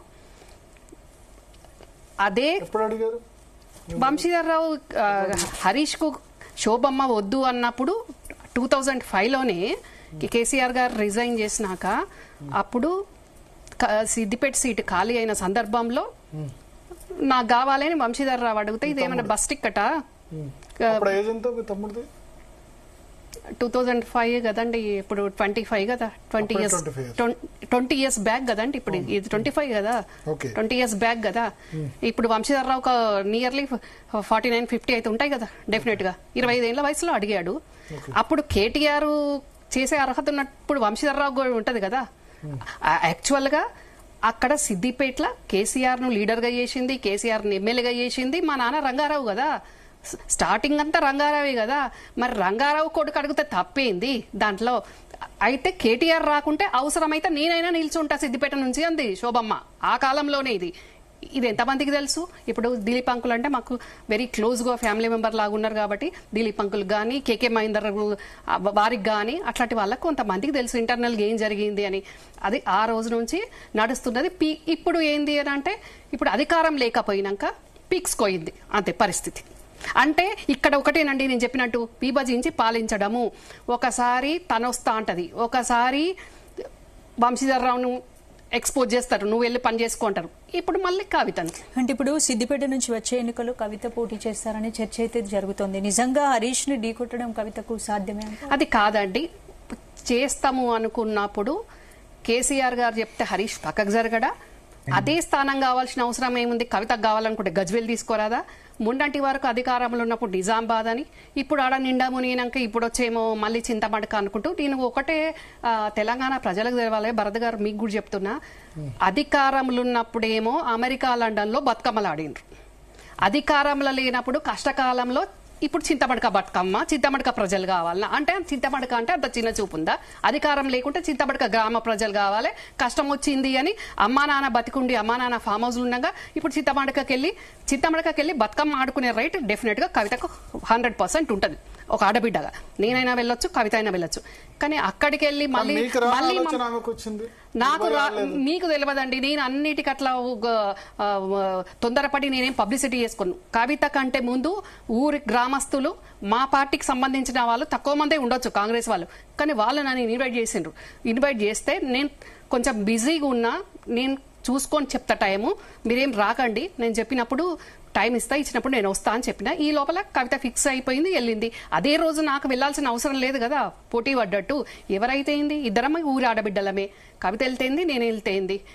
కానీ అక్కడ వెళ్ళి ఊరికెళ్ళి ఆడుకోవడం అనేది సంతోషకరమైన విషయం. నేను అనేది ఏంది అని అంటే, అధికారులు ఉన్నప్పుడు ఊరు గ్రామ ఆడబిడ్డలు, ఊరు ప్రజలు అప్పుడు గుర్తుకు రాలేదు. ఒక్క రోజన్నా ఊరి ఆడబిడ్డ ఎవరొక్కరన్నా ప్రగతి భవన్లో 10 సంవత్సరాలు బతుకమ్మ ఆడితే మీ శాటిలైట్ ఛానల్స్ అన్ని వచ్చి ప్రపంచవ్యాప్తంగా ఇక ప్రగతి భవన్ల తప్ప బతుకమ్మ భూమి మీద ఎక్కడ జరగది, ఏ గల్లీలో జరగది, ఎక్కడ జరగది అని ఆ రకంగా వాళ్ళు ఆడినరు, మీరు చూపించారు. ఆడిన దానికంటే ఎక్కువ మీరు చూపించారు. అప్పుడు మా ఊరి ఆడబిడ్డలు ఎవరన్నా ఉన్నారా? నిన్న కవితతోటి ఆడిన ఆడబిడ్డలు ఎవరన్నా ప్రగతి భవన్లో 10 సంవత్సరాల నుంచి ఉన్నారా? ఎవరున్నారు? బీరకాయ చుట్టాలు ఉన్నారు. ఈ స్కాములు చేసిన సంతోష్ చెల్లె, సంతోష్ వాళ్ళ అమ్మ, మొత్తం వాళ్ళే. మరి ఎవరున్నారు? మా మినత్తలు అంటే ఉండాల్సిన వాళ్ళే. కేసీఆర్ అక్క జిల్లాలు కాబట్టి డెఫినెట్ గా వాళ్ళకి రైట్ ఉంటుంది, వాళ్ళు ఉంటారు. రమ్యారావు తప్ప అందరు ఉన్నారు చుట్టాలు. ఏముంది, మీరు వేరే పార్టీ కాబట్టి ఉండలేదు. నో ఇప్పుడు నాది నేను అనట్లేదు. అప్పుడు 10 సంవత్సరాలు ప్రగతి భవన్ లో బతుకమ్మ అన్నప్పుడు ఇప్పుడు కవితతోటి బతుకమ్మలాడిన ఏ చింతమడక ఆడబిడ్డ ఎందుకు లేదు? పోని అదొకటి విషయం. ముఖ్యమంత్రి భార్యగా అధికారికంగా చింతమడకకు వెళ్లి శోభమ్మ ఏ రోజన్నా ఇదే గ్రామ ప్రజలతోటి బతుకమ్మ ఆడిందా? ముఖ్యమంత్రి బిడ్డలాగా కవిత ఇదే గ్రామ ప్రజలతోటి అధికారిక బతుకమ్మ చింతమడకల ఏ రోజన్నా ఆడిందా నేను అడుగుతున్నా. 10 సంవత్సరాల వాళ్ళు ప్రగతి భవన్లకు వచ్చే అర్హత లేదు, వీళ్ళు చింతమడకకి వెళ్లి బతుకమ్మ ఆడే వీళ్ళకు లేదు. అంటే ఇప్పుడు అవసరం వచ్చిందా? చింతమడక గ్రామ ప్రజలు, చింతమడక ఆడబిడ్డలు అయినా కూడా చింతమడక గ్రామ ప్రజలు చాలా మంచోళ్ళు కాబట్టి ఏది ఎట్లా ఉన్నా, ఏది ఏమైనా ఆ ఆడబిడ్డ వచ్చినా ఈ ఆడబిడ్డ వచ్చినా మేము ఆహ్వానిస్తాము అన్నారు. వాళ్ళకున్న ఔన్నత్యం అది. వాళ్ళ ఔన్నత్యానికి కూడా మనం కృతజ్ఞతలు చెప్పాల్సిన అవసరం కూడా ఉంది. కానీ మన రాజకీయ ఉనికి కోసం గ్రామ ప్రజలను మళ్ళొక్కసారి ఈ రకంగా వాడుకోవడం కరెక్ట్ కాదు. కవిత అధికారంలో ముఖ్యమంత్రి కూతురుగా 10 సంవత్సరాలు ఉన్నప్పుడు ఒక గ్రామ ఆడబిడ్డకు గాని, గ్రామ ప్రజలకు గాని ఇదే సంతోష్ గానికి రాజ్యసభ ఇస్తా అన్న రోజు వద్దు అని చెప్పి ఊరికి సంబంధించిన వాళ్లకు రాజ్యసభలు ఇయ్యకపోయినా సరే గాని ఏదో చిన్న జాబులు ఇప్పించుంటే ఈ రోజు పరిస్థితి ఏ రకంగా ఉండేది? ఏ రోజన్నా దాని మీద దృష్టి పెట్టినరా? ఈ రోజు వచ్చి ఈడ ఒకని జాగిర్ కాదు, అడ్డ కాదు, నా కర్మభూమి, నా జన్మభూమి అని అంటే డెఫినెట్ గా నీ జన్మభూమి, నీకు హక్కు ఉంది, లేదన్నా ఎవరు అంటలేరు. ఈ కర్మ అనేది మనం ఎక్కడ చేసుకుంటే అక్కడ ఉంటది. అది ఏ కరీంనగర్లో చేసుకున్నా ఉంటది, చింతమడకలో చేసుకున్నా ఉంటది. కానీ నేను అనేది ఏంటంటే, అధికారం ఉన్నప్పుడు చిన్న చూపు ఎందుకు చింతమడక మీద? అధికారం లేనప్పుడు, కష్టములు ఉన్నప్పుడు మళ్ళీ అక్కడికి పోయి ఏడుపులు ఎందుకు? అక్కడికి పోయి ఏడుచుకుంటా కూడా మరి ఏ రాజకీయ జన్మనిచ్చిన పెద్దనాన్నను పక్కకి, పెద్దనాన్న స్టాచ్యూ పక్కకి నువ్వు బతుకమ్మ ఆడినావు. కనీసం పెద్దనాన్నను ఒక్క మాటన తలుచుకున్నావా? పెద్దనాన్న బొమ్మన్న పెట్టినవా? మరి దాన్ని చెప్పని. అవునండి, సొంత ఇంటి ఆడబిడ్డను నన్ను అన్ని రకాలుగా నన్ను ఆస్తులు వాడుకొని అన్ని వాడుకొని నన్ను నిండా ముంచి ఇప్పుడు చింతమడక గ్రామం అంతా ఎవరు ఫ్లెక్సీలు పెట్టిండ్రు, దాని వెనుక షాడోగా ఎవరు నడిపించిండ్రు అంటే ఒక ఆడబిడ్డను ముంచి ఇంకో ఆడబిడ్డను మరి ఇంకొకరిని టార్గెట్ నన్ను చెప్పనియాలి కదా. మరి మీరు అడుగుతున్నారు, చెప్పనియట్లేదు. ఇంకొకరిని టార్గెట్ చేసుకుంటూ నన్ను కూడా తొక్కుకుంటూ మళ్ళీ వెనకాల ఉండి ఇంకొకరిని నడిపించడం, ఇది ఎక్కడి నుంచి జరుగుతుంది? ఈ కుట్ర అంతా ఎందుకు జరుగుతున్నాయి ఈ కుట్రలు? అక్కడ కూడా ఆ పెద్ద పెద్ద ఫ్లెక్సీలలో రంగారావు బొమ్మ ఇంత బొట్టు బిల్ల అంత ఉంటది. రాజకీయాలకు సంబంధం పెట్టారు. రంగారావు గారు బొమ్మ పెట్టారు కదా. ఎవరు పెట్టారు? కవిత పెట్టింది అధికారికంగా. మరి కవిత వెనుక ఉండి అక్కడ ఎవరున్నారు? హైదరాబాద్ నుంచి వచ్చిన వాళ్ళు, ఇంకా కవితకు వెనక షాడో లెక్క ఉండి నడిపిస్తున్న వాళ్ళ రౌడీ షీటర్ల బూక్ అంతా కవితతోటి ఉన్నది. ఒక్కొక్కరు నేను విజువల్స్ ఫోటోలు చూపిస్తే ఊరి వాళ్ళు దడుచుకొని చచ్చిండ్రు. రౌడీ షీటర్లు ఉన్నారు, ఊరి వాళ్ళు దడుచుకున్నారంట. వాళ్ళ ఆకారాలు, వాళ్ళ అవతారాలు, గొడవలైనాయి, బెదిరింపులైనాయి, కొట్లాటలైనాయి, నిన్న రకరకాలుగా పొడుచుకునేంత వరకు వచ్చినాయి. చింతమడకలో లేదండి, మా చింతమడక వాళ్ళ రమ్యారావు అనేది ఎవరికి భయపడదు. రమ్యారావు తప్పు చేస్తే దేవునికి తప్ప రమ్యారావు ఎవరికి భయపడే సమస్య లేదు ఇక్కడ. నేను చెప్పడానికి మీరు చెప్పిన దాన్ని బట్టి నాకు అర్థమవుతుంది. మీ సొంత తమ్ముళ్ళు ఎవరో ఉన్నారు, వంశీధర్ రావా, కన్నారావా? అది మీరు తెలుసుకోండి. నేను ఏమంటున్నా అంటే నన్ను చెప్పనియాలి కదా భరత్ గారు. మరి కాదు భరత్ గారు, నన్ను చెప్పనియాలి భరత్ గారు. నా కుటుంబాన్ని, తల్లిని పిల్లని వాపిన్రు, కుటుంబాన్ని నుంచి నన్ను విడదీసిండ్రు, నేను కష్టాలలో ఉన్నా ఈ రోజు అంటే మరి నన్ను వాపలేదా? నన్ను విడదీయలేదా శోభమ్మ? ఎన్ని రోజుల నుంచి నేను కష్టపడ్డా, స్టిల్ ఇప్పటి వరకు కూడా అధికారంలో ఉన్న పార్టీలు ఉండి కూడా నేను కష్టపడుతున్నా. ఎవరి వల్ల కష్టాల పాలైనా? ఈ రోజు నా కష్టం చెప్పిన రోజు నువ్వు ఏ మాత్రం ఆవగింజందన్న స్పందించిందిందా? పరాయి వాడి వల్ల నేను కష్టపడుతున్న రోజు, రక్త సంబంధం దాన్ని కష్టపడుతున్న రోజు ఏ రోజన్నా ఆవగింజంత ఆలోచించిందా? ఆ రోజు ఆలోచించుంటే ఈ రోజు చింతబడకొచ్చి నువ్వు మైక్ పట్టుకొని ఈ రోజు చెప్పే అవసరం ఏమొచ్చింది? చెప్పుకుంటూ కూడా మళ్ళా అదే పెద్ద నాన్న కొడుకు ఫ్లెక్సీలు పెట్టించి అదే పెద్ద నాన్న కొడుకును వాడుకొని పెద్ద నాన్న పేరు ఇంత కూడా దలువైతవి. ఇది ఎక్కడ న్యాయం? పెద్ద నాన్న లేని ఎక్కడ రాజకీయం? ఫ్లెక్సీలో ఉంది కదా, మీ ఫాదర్ పేరు రంగారావు గారి పేరు ఫ్లెక్సీలో పెట్టారు కదా, పెట్టకుండా కదా చెప్పొచ్చు కదండి. ఎన్ని చదివినప్పుడు చెప్పొచ్చు కదా, పెద్ద నాన్న గురించి ఒక మాట చెప్పొచ్చు కదా. ఎందుకు రావట్లేదు పెద్ద నాన్నకు ధైర్యం? అంబేద్కర్ దండ వస్తుంది నీకు, సంతోషకరమైన విషయం. ఊరి ప్రజలందరి ఇళ్లకు వస్తుంది, ఓకే. మరి అక్కడ ఒక పెద్ద నాన్న ఫోటోను, పెద్ద నాన్న విగ్రహాన్ని మనం ముసుగేసుకున్న 2 ఏళ్ల నుంచి ముసుగేసి ఉంటుంది విగ్రహం. మరి నువ్వు ఎందుకు తీయలేకపోతున్నావు? ముసుగు తీసి నువ్వు వేయలేవా దండ? విగ్రహావిష్కరణ జరిగింది ఎట్లా చేస్తారు? విగ్రహావిష్కరణ ఏముందండి? ఈ కవిత కేసీఆర్ కదా చేయాల్సింది. అంటే అదేమన్నా జీవో ఉందా అండి కేసీఆర్ చేయాలని? ఆయనే కదా విగ్రహం పెట్టించింది కదా. కేసీఆర్ విగ్రహం పెట్టివ్వాలనుకున్నారు కానీ ఇంతవరకు దాన్ని ఇనాగ్రేట్ చేయలేదు, అంతే కదా. మీ ఫాదర్ రంగారావు గారిది అది కాదు భరత్ గారు. ఇప్పుడు ఇనాగ్రేట్ చేయని విగ్రహానికి ముసుగు తీసి దండేస్తే, ముసుగు తీసి దండేస్తేనే ఇనాగ్రేషన్, ఇంకేముంటదండి? అది కేసీఆర్ చేయాల్సింది. చేద్దాం అనుకుంది కేసీఆర్ కదా. అంటే ఎన్ని రోజులు వస్తారు అట్లా ముసుగేసి? ఆ భూమి పూజకు నన్ను విలువక అవమానిస్తారు. మరి నన్ను అప్పుడు పాపినట్టు కాదా? నన్ను ఇబ్బంది పెట్టినట్టు కాదా? నన్ను కుటుంబం నుంచి దూరం చేసినట్టు కాదా? ఆ రౌడీ షీటర్లకు ఊరితోటి ఏం సంబంధము? ఎవరికి ఏం సంబంధము? ఊరు మొదట ఆడబిడ్డను, ఇంటి ఆడబిడ్డను భరత్ గారు. భూమి పూజకు నన్ను ఆహ్వానించకుండా కుట్రలు చేసింది ఎవరు? మళ్ళీ ఈ రోజు ఆహ్వానించేందుకు మీ తండ్రి విగ్రహాన్ని మీరు పోవచ్చు కదా. ఎవరు విగ్రహం కాదండి భూమి పూజ భరత్ గారు. వేరే వాళ్ళు అంటే నాకు తెలియదు ఎట్లా పోతా? నాకేం దివ్య దృష్టి ఉందా అండి? నాకేమన్నా నేను ప్రగతి భవన్ లో సీసీ కెమెరాలు, వాళ్ళ ఇండ్ల డివైజులు, సీసీ కెమెరాలు, ఇండ్ల ఎవరు మనుషులు మాట్లాడితే వాళ్ళ వాయిస్ రికార్డులు ఏంటి? నా ఇంట్లో ఏం పెట్టుకోలేదు, నాకే దివ్య దృష్టి లేదండి. అట్లా ఊర్లో చెప్పరా మీకు? మీ తండ్రి విగ్రహావిష్కరణ ఊరి వాళ్ళు చెప్తేనే తెలిసింది, భూమి పూజ అవుతుందని ఊరి వాళ్ళు చెప్తేనే తెలిసింది. అందరూ ఉన్నారు, మీ తమ్ముడు వంశీధర్ రావు ఉన్నారు, చెప్పలేదా? భూమి చెప్పలేదండి. ఆ తర్వాత నాకు ట్రస్ట్ నన్ను చెప్పనియండి భరత్ గారు. భూమి పూజ అయిపోయినాక నా దగ్గరికి ఫైల్ పంపిస్తున్నాం, ట్రస్ట్ మీద సంతకం చెయ్యమన్న రోజు భూమి పూజకు ఆహ్వానం లేనప్పుడు ట్రస్ట్ తోటి నాకేం సంబంధం, నేను సంతకం పెట్టను అని అన్నారు. పెట్టకున్నా పర్వాలేదు అని అనుకున్నారు. ట్రస్ట్ 1 year పనిచేసింది. ఆ తర్వాత మళ్ళీ ఏ కారణాలతో మూసుకున్నారో తెలియదు, ట్రస్ట్ క్లోజ్ అయిపోయింది. మళ్ళీ ఇప్పుడు రంగారావు పేరు ట్రస్ట్ సైడ్కి అయిపోయింది, మళ్ళీ వేరే పేరు మీద ట్రస్ట్ నడుస్తుంది. అంటే ఏ రకంగా జరుగుతున్నది? సొంత తండ్రి విగ్రహ ఆవిష్కరణకు సంబంధించిన భూమి పూజకు నాకు ఇన్విటేషన్ ఉండేది. 2 సంవత్సరాల నుంచి దానికి ముసుగేసి ఉంటది. దాన్ని పట్టించుకున్న వాళ్ళు ఉండరు. ఎన్నో మైకుల ముందు మాట్లాడతారు, బహిరంగ సభలలో మాట్లాడతారు, రాజకీయ ఉనికి కోసం ఎన్నెన్నో లేని చేస్తుంటారు. నేను ఒకటే అంట భరత్ గారు, ఏ రోజన్నా మా నాన్న చనిపోయి 33 సంవత్సరాలు అయింది భరత్ గారు.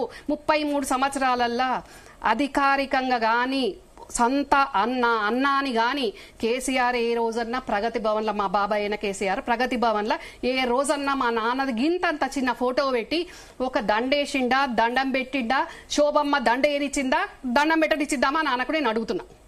ఆమె ఏం చేస్తుంది? కేసీఆర్ కు ఆమె ఏం చేస్తుంది అంటారు ఏంటండి? ఇప్పుడు భూమి పూజకు నన్ను పిలవకుండా ఆపింది ఎవరు? నన్ను ఇబ్బంది పాలు చేసింది ఎవరు? భరత్ గారు మీరేం దానికి బాగా సపోర్ట్ చేస్తున్నారు నాకు అర్థం కాదు. కానీ మీకేం తెలుసని ఇప్పుడు బయట నుంచి వచ్చే మాట్లాడాలి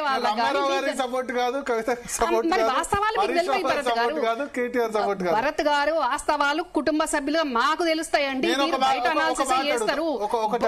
చెప్పండి, మాకు తెలుసు ఏదైనా. ఇప్పుడు కవితకు ప్రాబ్లం మీతో ఉంది కానీ కన్నారావుతో బాగున్నారు, వంశీతో కూడా ఇద్దరితో బానే ఉన్నారు. మీరే చెప్పారు ప్రగతి ఇక్కడ ఫామ్ హౌస్ లో వంశీని పెట్టించింది కవితనేని మీరే నాకు చెప్పారు. భరత్ గారు నాకు నేను చెప్పలేదు. ఆ రోజు లైవ్ లో ఇన్నయ్య గారు వేరే టాపిక్ నడుస్తున్న రోజు మీ తమ్ముడు మీ బ్రదరు అక్కడ ఉన్నాడు అనేసరికి నేను చెప్పాల్సి వచ్చింది.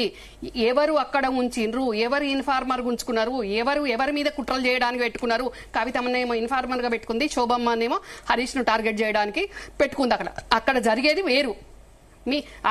మీకు బయటకి మీ మీడియా మీ సొంత తమ్ముళ్ళు మీతో ఉండకుండా కవితకు వాళ్ళకెందుకు క్లోజ్ ఉంటారు? నేను ఒక ఆడపిల్లనైనా అప్పుడైనా ఇప్పుడైనా ఎప్పుడైనా బరాబర్గా ఆత్మ గౌరవంతో బతుకుతా, పప్పో ఉప్పో తిని బతుకుతా. కానీ ఎవరికి తల ఒగ్గేది లేదు. అన్యాయాలను ఎదుర్కొనే సత్తా, దమ్ము, టన్నులు నా దగ్గర ఉంది బతకడానికి. కానీ వాళ్ళకి లేదా ఆత్మగౌరవం? మీ తమ్ముళ్ళకి ఎక్కడుందండి ఆత్మగౌరవం? ఆత్మగౌరవం ఎక్కడుంది అని నేను అడుగుతున్న భరత్ గారు. 2 సంవత్సరాల నుంచి తండ్రి విగ్రహానికి విగ్రహావిష్కరణ చేయలేని దద్దమ్మలు ఈ రోజు పార్టీ నుంచి సస్పెండ్ చేసి ఫామ్ హౌస్ లకు పోయే పరిస్థితి లేక ఈ రోజు కవిత చింతమడకల బతుకమ్మ చేసుకుంటా అంటే ముందుండి నడిపియాలి, దమ్ముంటే లైవ్ లకు వచ్చి బ్యాక్గ్రౌండ్ ఉండి నడిపించడం ఎందుకు? ఇద్దరు ఆడబిడ్డలను పిలవాలి, మరి ఇద్దరు ఆడబిడ్డలను పిలిచి ముందుండి నడిపించాలి. ఇప్పుడు ఒకటి అర్థమైంది, బ్యానర్లు నిన్న చింతమడక టూర్ అంతా కూడా నడిపించింది వంశీధరరావు, కన్నారావు, అంతేనా? ఎవరు నడిపించిండ్రో మరి మీరు అన్నారు కదా. ఇప్పుడు నేను పేర్లు చెప్పలేదు భరత్ గారు. అక్కడికి వచ్చిన హైదరాబాద్ నుంచి కవితతోటి ఉన్న వాళ్ళెందరూ, జాగృతి ఉన్న వాళ్ళెందరూ, వేరే వాళ్ళ మనుషులెందరూ, అసలు గ్రామస్తులెందరూ, పక్క ఊరి వాళ్ళెందరూ, మొత్తం అక్కడ పార్టిసిపేట్ చేసిన వాళ్ళెందరూ మాకు తెలుసు కదా. మీరు కూడా డీప్ గా పోతే మీకు కూడా కవిత తన రాజకీయ ఆగండి స్పందన గారు. ఏది ఏమైనా చేయాలనుకున్న చేసుకుంటూ ఇంకొకరికి కాషన్ లాగా చూపించుకుంటూ నా కష్టం వచ్చిన రోజే మొత్తం గ్రామం అంతా ఆదుకోవాలి అన్నట్టు. మరి గ్రామ ప్రజల కష్టం ఏ రోజు మనం చూసినాం? గ్రామానికి మనం ఏం చేసినాం అధికారంలో ఉన్నప్పుడు? ఇప్పుడు మనకు కష్టం వచ్చినప్పుడు గ్రామం రిసీవ్ చేసుకోవాలి. గ్రామాన్ని మనం ఎందుకు పట్టించుకోలేదు? మన ముఖ్యమంత్రి హోదాలు ఉన్నప్పుడు గ్రామంలో మనం ఇల్లు కట్టుకొని ఎప్పటి వాళ్ళతోటి ఉండాల్సింది ఉండే, నెలకోసారి పోవాల్సింది ఉండే, ఎవరమో ఒకరము. అక్కడ కనీసం వాళ్ళకు గ్రామస్తులకు ప్రగతి భావనకు ఎంట్రెన్స్ ఉంటుంది, ఫామ్ హౌస్ కు ఎంట్రెన్స్ ఉంటుంది. వీళ్ళ డైరెక్ట్ ఫోన్ నెంబర్లు ఉండయి. కేటీఆర్, కవిత, హరీష్ రావు అంటే సిద్దిపేటలో ఏడుస్తాడు ఎప్పుడు కాబట్టి అప్పుడప్పుడు కలుస్తాడేమో. ఇంకా నేను అప్పుడు అధికారంలో లేను కాబట్టి ఊరోళ్లకు నాకు ఎప్పుడో మంచి చెడ్డకు వాళ్ళు మాట్లాడేవాళ్ళు. ఇప్పుడు డెఫినెట్ గా నేను మా ఊరి ప్రజలతోటి భరత్ గారు రెగ్యులర్ గా టచ్ లో ఉన్న గ్రామానికి సంబంధించిన సమస్యలు ఏంటి అని నేను తెలుసుకుంటున్నా. ఇంక ఇప్పుడు అధికారికంగా నేను అధికార పార్టీలో ఉన్నాను కాబట్టి ఎందుకని నాకు కూడా రైట్ ఉంటది. నేను ఫస్ట్ ఆడి బిడ్డను, రంగారావు బిడ్డను. ఇప్పుడు రంగారావు అన్నట్టు ఆయనే చింతామడక ప్రజలకు కాదు, చుట్టున్న గ్రామాలకు ఆయన రాజు లెక్క అట్లా చూసుకున్నాడు ప్రజలను. డెఫినెట్ గా నాకు రైట్ ఉంది. సో మీరు అక్కడి నుంచి పోటీ చేస్తారా నెక్స్ట్? రైట్స్ ఉన్నాయి కదా. రైట్ ఉండడము, పోటీ చేయడం, ఇలా 2 ఉంటాయి. ఏదైనా జరగవచ్చు, ఏదైనా చేసుకోవచ్చు. నన్ను ఇంకా కూడా నన్ను కుట్రలు చేసి నన్ను ఇంకా అనగదొక్కాలి, నన్ను ఇంకా ఏమో చెయ్యాలి అనుకుంటే నేను కూడా ఎవరిని వదిలిపెట్టాను. కవిత తన రాజకీయ భవిష్యత్తు కోసం సిద్దిపేటను తన కర్మభూమి భావిస్తున్నట్లు పేర్కొన్నారు కదా. ఇది కాంగ్రెస్ పార్టీకి ఏమైనా ఎఫెక్ట్? నేనేమంటున్నా, నాకు కూడా కర్మభూమి, అది నాకు కూడా జన్మభూమే. కవిత కంటే ముందు నాది, నేను పెద్దదాన్ని. అక్కడ నాకు రైట్స్ లేవా? ఇప్పుడు దిలీప్ గారు చెప్పారు కదా నాకు కూడా రైట్స్ ఉన్నాయని. దిలీప్ గారు చెప్పడింది గ్రామ ప్రజలందరూ చెప్తారు. ఎవరు చెప్పినా చెప్పకున్నా డెఫినెట్ గా ముందు పుట్టిందా అని రంగారావు లేకుంటే కేసీఆర్ లేడు. కేసీఆర్ కు రాజకీయ జన్మనిచ్చిందే రంగారావు బిడ్డగా గ్రామ ప్రజలతోటి ఇంకా నేనే మమైకమై అధికారంలో లేనప్పుడు, అధికారంలో ఉన్నప్పుడు వాళ్ళతోటి ఉన్నది నేను. ఏ రోజు కూడా నేను వాళ్ళు వస్తా అంటే వద్దన్నది లేదు, వాళ్ళను నేను ఇన్సల్ట్ చేసింది లేదు. కానీ వీళ్ళు 10 సంవత్సరాలు ఒక నిమిషం భరత్ గారు, ఉద్యమం అప్పటి నుంచి కవిత మధ్యలో చిన్న పంచెల్లి బతుకమ్మ ఎత్తుకుంది. అవునా దిలీప్ అంకుల్? ఫస్ట్ నుంచి ఉందా కవిత? చెప్పండి. 2001 నుంచి ఉందా కవిత? ఎప్పుడు వచ్చింది కవిత చెప్పండి? కేసీఆర్ గారి బై ఎలక్షన్ లో 7 లో వచ్చినట్టుంది. 7-8 మధ్య 7 బిఫోర్ వచ్చారు. 7 లోనే జాగృతి తరఫున అవార్డు తీసుకున్నారు రాష్ట్రపతి భవన్. లేబర్ మినిస్ట్రీ 3 నెలలకు అయిపోతానగా ఇద్దరు వచ్చారు. అప్పటి నుంచి బతుకమ్మ ఎత్తుకుంది. ఆ రోజు నుంచి బతుకమ్మ ఎత్తుకొని మరి చింతమడకలు ఏ రోజు నుంచి ఇన్ని సంవత్సరాల కాలంలో 20 ఏండ్లు 2007లో వచ్చినా గానీ దాదాపు 18 ఏండ్లల్లో ఒక్క రోజు కూడా అనధికారికంగా అధికారికంగా ఊరుబిడ్డగా ఏ రోజు మీ అమ్మ ఎందుకు ఆడలేదు బతుకమ్మ, నువ్వెందుకు ఆడలేదు బతుకమ్మ, ఎవరెందుకు ఆడలేదు బతుకమ్మ, ఈ రోజు మళ్ళా బతుకమ్మ ఆడుకుంటూ మళ్ళీ ఇంకోళ్ళనో టార్గెట్ చేసుకుంటూ నన్నో రకంగా ఇబ్బంది పెట్టే విధంగా ఇది ఏమి చర్యలు, ఇది ఏం గాంధారి పాలన, ఇది ఏం విభజించేది? ఇప్పుడు మరి కుట్రలు ఎవరు చేస్తున్నారు? ఇదంతా డెఫినెట్ గా కుట్రనేండి, డెఫినెట్ గా కుట్రనే ఇది. ఇప్పుడు మీ తమ్ముళ్ళు ఒక మాట మీరు ఎవరో ఒకరు మాట్లాడండి. నేను ఒకటి, మీ తమ్ముళ్ళు మిమ్మల్ని కాకుండా కేసీఆర్ కుటుంబంతో ఉన్నారంటే తప్పు మీలో ఉన్నట్టు కేసీఆర్ ఫ్యామిలీలో ఉన్నట్టు? అధికారము అవకాశవాదులు అయితే అట్లుంటారు. నా తప్పు అని అనొద్దు. నేను డెఫినెట్ గా నిప్పులాగా ఉన్నా, ప్రజల పక్షాన ఉన్నా, ఆ రోజైనా ఈ రోజైనా అక్కడ ఉద్యమ సమయంలో జరిగిన అవినీతి అయినా ఎప్పుడైనా నేను మాట్లాడుతున్నా. ఇప్పుడు అధికారంలో మీరు కావాలంటే భరత్ గారు అవును అవకాశవాదులు కాబట్టి అట్లున్నారు. ఆస్తులు నేను అమ్మినా, డబ్బులు నేను పెట్టినా, బంగారాలు నేను అమ్మి పెట్టినా అన్నదమ్ములని కవిత ఏం పెట్టింది? కవిత ఏం చేసింది? ఈరోజు కవితకు వాళ్ళ సపోర్ట్ అవసరం కాబట్టి వాళ్ళు అండర్స్టాండింగ్లు అమెరికా నుంచి నడిచింది ఇదంతా. అమెరికా నుంచే ఫోన్లు అయినా అమెరికా నుంచే నడిచింది ఇదంతా జరుగుతుంది. ఓకే, ఒక కవితతో వెళ్ళడం వల్ల వంశీధరరావు గాని కన్నారావు గాని లాభం ఎందుకు? కేసీఆర్ కవితతోటి వెళ్ళినా బాగుండు అండి. లైవ్ లా కవితతోటి అట్లా డైరెక్ట్ కూడా వెళ్ళలేదు. కవిత తీసుకెళ్లలేదు, వెళ్లే దమ్ము వాళ్ళకి లేదు, తీసుకుపోయే దమ్ము దీనికి లేదు. వాళ్ళు వెళ్ళలే, వీళ్ళు లేదు. వెనుకుండి నడిపిండ్రు. వెనుకుండి కవితను ముందుకు దోసి కవిత వాళ్ళని సాయం అడగడము, వాళ్ళ వెనకాల ఉండి నడపడము. ఎందుకు ఇదంతా ఎక్కడి నుంచి నడిచింది? ఫామ్ హౌస్ నుంచి శోభమ్మ కవిత ఇంటికి వచ్చిన పంచలు ఇదంతా నడిచింది. మరి కవితతో పాటు శోభమ్మ కూడా వెళ్లాల్సింది ఉండే కదా ఊరుకు కదా. మళ్ళీ అక్కడికి వెళ్లి కూడా ఏ రోజన్నా మేము ఇదే గ్రామ ప్రజలతోటి ఇన్ని సంవత్సరాల కాలంలో ఏ రోజు కూడా ఇట్లా ఊరు బయట మేము బతుకమ్మ ఆడిన దాఖలా లేదు. కానీ హరీష్ ను ఎదిరించగలరా ఎవరైనా సిద్దిపేటలో? హరీష్ ఎదిరించడం అంటే ఏంటి? కొట్టగలరా అంటూ హరీష్ ని కొట్టడం అంటే 60-70 వేల మెజార్టీకి తగ్గించిన చాలు గెలవడం సంగతి పక్కన. హరీష్ ను ఢీకొట్టడం ఎలక్షన్ లో నెక్స్ట్ సాధ్యమవుతుందా ఎవరికైనా? ఎందుకంటే హరీష్ చాలా స్ట్రాంగ్ లీడర్. మన అంత ఆపోజిషన్ లో కూడా 80 వేల మెజార్టీ వచ్చింది. రాష్ట్రంలో 2వ మెజార్టీ. ఆ ప్రశ్న ఎందుకు అడుగుతున్నారు? ఆ ప్రశ్న ఎవరు పోయి మాట్లాడినరో వాళ్ళని అడగాలి, నన్ను అడగొద్దు. నేను బరాబర్గా నన్ను ఒకటి వినండి భరత్ గారు, నేను చింతమడక ఆడిబిడ్డను. నేను సిద్దిపేటకైనా వెళ్తా, చింతమడకైనా వెళ్తా. బరాబర్గా నేను ఎక్కడికి వెళ్ళాలనుకుంటే అక్కడికి వెళ్తా. నన్ను ఆపే దమ్ము ఎవరికి లేదు, నన్ను క్వశ్చన్ చేసే రైటు ఎవరికి లేదు. నేను కూడా ఎవరిని టార్గెట్ చేయాల్సిన అవసరం నాకు లేదు. నేను వెళ్ళిన పని నేను చేసుకుంటా వస్తా. అవసరమైన రోజు నేనున్న పార్టీ నన్ను పోటీ చేయమన్న రోజు నేను ఆలోచిస్తా. పార్టీ పోటీ చేయమంటారా మీరు అడుగుతారా? మీరు అడగాలి కదా ఏమని. టికెట్ నేను నా కరీంనగర్ అడిగిన కదా అండి. నాకు కరీంనగర్ ఉంది కదా, నేను గడికి పోసారు ఆడికి ఇడికి అని అన్నాను కదా. కరీంనగర్ ఉంది కదా. ఇంకా ఇదే రకంగా ఇట్లనే కుట్రలు చేస్తాం, ఇంక ఇట్లనే చేస్తాం, ఇంకో ఆడబిడ్డ లేనే లేదు, భూమి మీద బతికుండగానే బతకలేదు అనే రకంగా చేస్తాము అని అంటే ఊరుకునే ముచ్చటే ఉండదు. పోతారు మీరు కూడా సిద్దిపేట కంటెంట్ చేస్తా అంటారు.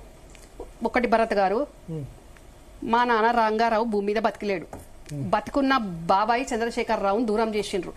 మళ్ళా అదే చంద్రశేఖరరావు బతికి ఉండంగా చనిపోయిన మా నాన్న పిల్లల్ని పట్టుకొని మళ్ళా రాజకీయం మళ్ళా చిత్తమడకల చేయడం ఇది ఎంతవరకు? అందరికీ అన్ని విధాల నేను ఆదుకోవాలి ప్రతి ఒక్కళ్ళకు. ఈ రోజు మళ్ళీ నన్ను ఇబ్బంది పెట్టే విధంగా మళ్ళీ ఇష్టం ఉన్నట్టు ఈ కుట్రలు చేయడం ఏంటి? ఎవరు ఏ కుట్రలు చేసినా సహించేది లేదు. నాతోటి పార్టీ ఉంది, పార్టీ కంటే ముందు కూడా నాకు తెలంగాణ ప్రజలు ఉన్నారు నాతోటి. ఆ విషయము కుట్రలు చేసేటోళ్ళు గమనించుకుంటే మంచిది. కపిలాయ్ గారు మీరు వెళ్ళారు కదా సిద్దిపేటలో, రమ్యారావు గారు అంటారు మా ఫాదర్ దే ఇన్ఫ్లుయెన్స్ అంటారు, రంగారావు గారిదే, నిజమేనా? చెప్పండి, భయపడకుండా వాస్తవం చెప్పండి. మ్యూట్ తీసేసి మాట్లాడండి సార్. ఏమన్నారు? సిద్దిపేటలో మా ఫాదర్ దే ఇన్ఫ్లుయెన్స్ అంటే రంగారావు గారిదే ఇన్ఫ్లుయెన్స్ కేసీఆర్ కంటే అని కూడా అంటున్నారు రమ్యారావు గారు. ఆ రోజుల్లో ఉంది కదా కేసీఆర్ పాలిటిక్స్ కాకముందు రంగారావు తర్వాత కేసీఆర్ క్యాప్చర్ చేశాడు కానీ అంతకుముందు రంగారావు గారు ఫేమస్ అనుమానంగా. మీరు కావాలంటే మా ఊరి వాళ్ళని లైవ్ లకు ఫోన్ ఇలా తీసుకోండి. కావాలంటే మా ఫాదర్ వినండి మా బ్యాచ్ వాళ్ళ ఆయన ఒక మంత్రికి ఎంత పట్టు ఉంటుందో ఆ రోజుల్లో ఆయనకు అంత పట్టు ఉంది. మొన్న మా పిసిసి ప్రెసిడెంట్ మహేష్ అన్న ఫస్ట్ ఆయన ఛార్జ్ తీసుకున్న రోజు గాంధీ భవన్ లో పెట్టిన మీటింగ్ కు నేను వెళ్లిన రోజు కూడా నాకు తెలియని మా నాన్న ఫ్రెండ్స్ అని తెలియని వాళ్ళు వచ్చి నన్ను పరిచయం చేసుకుని, మేము నువ్వు రంగన్న బిడ్డవు కదమ్మా, మేము రంగన్న ఫ్రెండ్స్, కేసీఆర్ ఏముందమ్మా మీ నాన్న ముందు అంత చేసింది మీ నాన్న, ఈరోజు నీకు ఎంత అన్యాయం చేసింది వాళ్ళు చెప్పుకుంటే తెలిసింది. సార్ చెప్పండి చెప్పండి మీరు మాట్లాడారు. ఓకే సో అదే అంటే సిద్దిపేట ఒక విషయం, రమ్యారావు గారు ఇప్పుడు రమ్యారావు గారు తమ్ముళ్ళు రమ్యారావు గారితో లేరు, మరి ఎప్పుడో లేరండి, ఇప్పుడు కాదు. పెళ్లి చేసింది వినండి, అధికారం సైడ్ అవకాశవాదం సైడ్ ఉన్నారు. అధికారం సైడ్ అవకాశవాదం సైడ్ ఉన్నారండి. ఒకటి భరత్ మీకు తెలియదు ఏంటంటే చాలా రోజులు అధికారంలో ఉండి సీఎం గా ఉన్న టైంలో కూడా రమ్య సిస్టర్స్ బ్రదర్స్ ని ఆయన వాళ్ళ దగ్గర రానియలే. చాలా రోజుల దగ్గర రాని, దాదాపు ఫస్ట్ టర్మ్ అంతా దగ్గర కూడా రానియలే. ఆ తర్వాత మెల్లమెల్లగా పెంచుకున్నారు, అది వేరే విషయం. కానీ ముందు పాపం వాళ్ళని టేకరిస్తే అయితే రమ్యనే నాకు తెలిసినంత వరకు. ఫస్ట్ టైం లో అసలు దగ్గరికి కూడా రానియడు వీళ్ళెవరు కూడా. మెల్లమెల్లగా మరి ఆ తర్వాత ఏ కారణంగా వాళ్ళు కాంప్రమైజ్ అయినారు, రాలేదు వాళ్ళు అయింది. కానీ ఆ తర్వాత సెకండ్ టర్మ్ నుంచి కూర్చున్నట్టున్నారు. కేసీఆర్ కూర్చోలేదా? ఎవరు పెళ్లిపీటల మీద కూర్చున్నాడు? శ్రీధర్రావు కన్నారావు సంబంధించి ఎవరు పెళ్లిపీటల మీద కూర్చోలేదు. ఓకే, మీరే ఈమె చేసిండు కన్యాదానం ఆయన మీకు చేశారు. రమ్యకును వీళ్ళ హస్బెండ్ కి కన్యాదానం చేసింది వీళ్ళిద్దరు దంపతులు. ఫాదర్ చనిపోయింది. శోభమ్మ అడ్డుకొని శోభమ్మ పీటల మీద కూర్చోనంటే కూడా కేసీఆర్ నువ్వు కూర్చోకపోయినా పర్వాలేదు, నేను బొడ్లో ఒక రవిక దోపుకోనైనా నేను చేసుకుంటా అంటే అప్పుడు విధి లేని పరిస్థితిలో వచ్చి ఆమె కూర్చుంది. అది పరిస్థితి. ఓకే, కానీ మీ తమ్ముళ్ళకైతే మీరే కదా పీటల మీద కూర్చొని చేసింది. అప్పుడు బాగానే ఉన్నారు కదా 18-19. అదేనండి, ఎప్పుడైతే మళ్ళా అవకాశవాదము మళ్ళీ ఈ విభజించి పాలించాలి, మళ్ళీ అక్కడ ఉన్నోళ్ళు టార్గెట్ చేసిన వాళ్ళు జరపాలి కాబట్టి మళ్ళీ వంశీధర్రావును పిలుచుకున్నారు. అక్కడ ఎవరు పిలుచుకున్నారు? శోభమ్మ పిలుచుకుంది. అక్కడ కుట్రలు జరిగినాయి, అక్కడ నుంచి నడుస్తూనే ఉంది. అట్లా మిమ్మల్ని అవునండి, నాకు కోపం అన్నట్టు నమస్తే అంకుల్. నన్ను ఎవరు పిలిచేది ఏందండి? నేను డైరెక్ట్ గా ఎక్కడికైనా పోగలిగే సత్తా ఉంది, నన్ను రిసీవ్ చేసుకునే నా చింతమడక ప్రజలు ఉన్నారు, తెలంగాణ ప్రజలు ఉన్నారు. నన్ను ఈ నలుగురు విలువకుంటే నాకు వచ్చిన నష్టమేందండి? అంటే మీ బ్రదర్స్ ని వీళ్ళు కలుపుకపోయినారు, మిమ్మల్ని ఎందుకు టార్గెట్ చేసి ఇప్పుడు కవిత ఏవైతే ఎవరి మీద అవినీతి అనకుండాలని మొన్నటి నుంచి మీ ఫేవరెట్ కవిత చెప్తుందో స్పందన గారు, ఆ ఆనకొండ సంతోష్ గురించి, ఆ శకుని సంతోష్ గురించి 2006లో నేను కూసోబెట్టుకొని కవితమ్మను చిలుకకు చెప్పినట్టు చెల్లెమ్మకు చెప్పిన. ఉద్యమం పక్కదారి పడుతుంది, కార్యకర్తలకు ఇబ్బంది అవుతుంది, కుటుంబ సభ్యులకు ఇబ్బంది అవుతుంది, బంధువులకు ఇబ్బంది అవుతుంది అని చెప్తే కూడా పట్టించుకోలేదు. పట్టించుకోనుంటే ఈ రోజు నేను బయట పార్టీలు ఉండేదాన్ని కాదు, నువ్వు ఈ రోజు వచ్చి చింతపడకల మైక్ పట్టుకొని మళ్ళీ మాట్లాడాల్సిన పరిస్థితి ఉండకపోయింది. రానంటుంది కదా, చూద్దాం. మా పార్టీ తీసుకొని అంటుంది, రానంటుంది, చూద్దాం, వెయిట్ చేద్దాం. ఏముందని ఒకవేళ కాంగ్రెస్ పార్టీ వెల్కమ్ చెప్తాను, తర్వాత నా నిర్ణయం చెప్తాను. అంటే మీరు పార్టీ నుంచి బయటకు వస్తారా, లేదంటే మీరు వెల్కమ్ చెప్తారా? మీ ఒపీనియన్. ఆ సిచ్యువేషన్ వచ్చినప్పుడు చెప్తా స్పందన గారు. ఫస్ట్ వెల్కమ్ చేస్తలేరు, రమ్మని అంటలేరు పార్టీకి.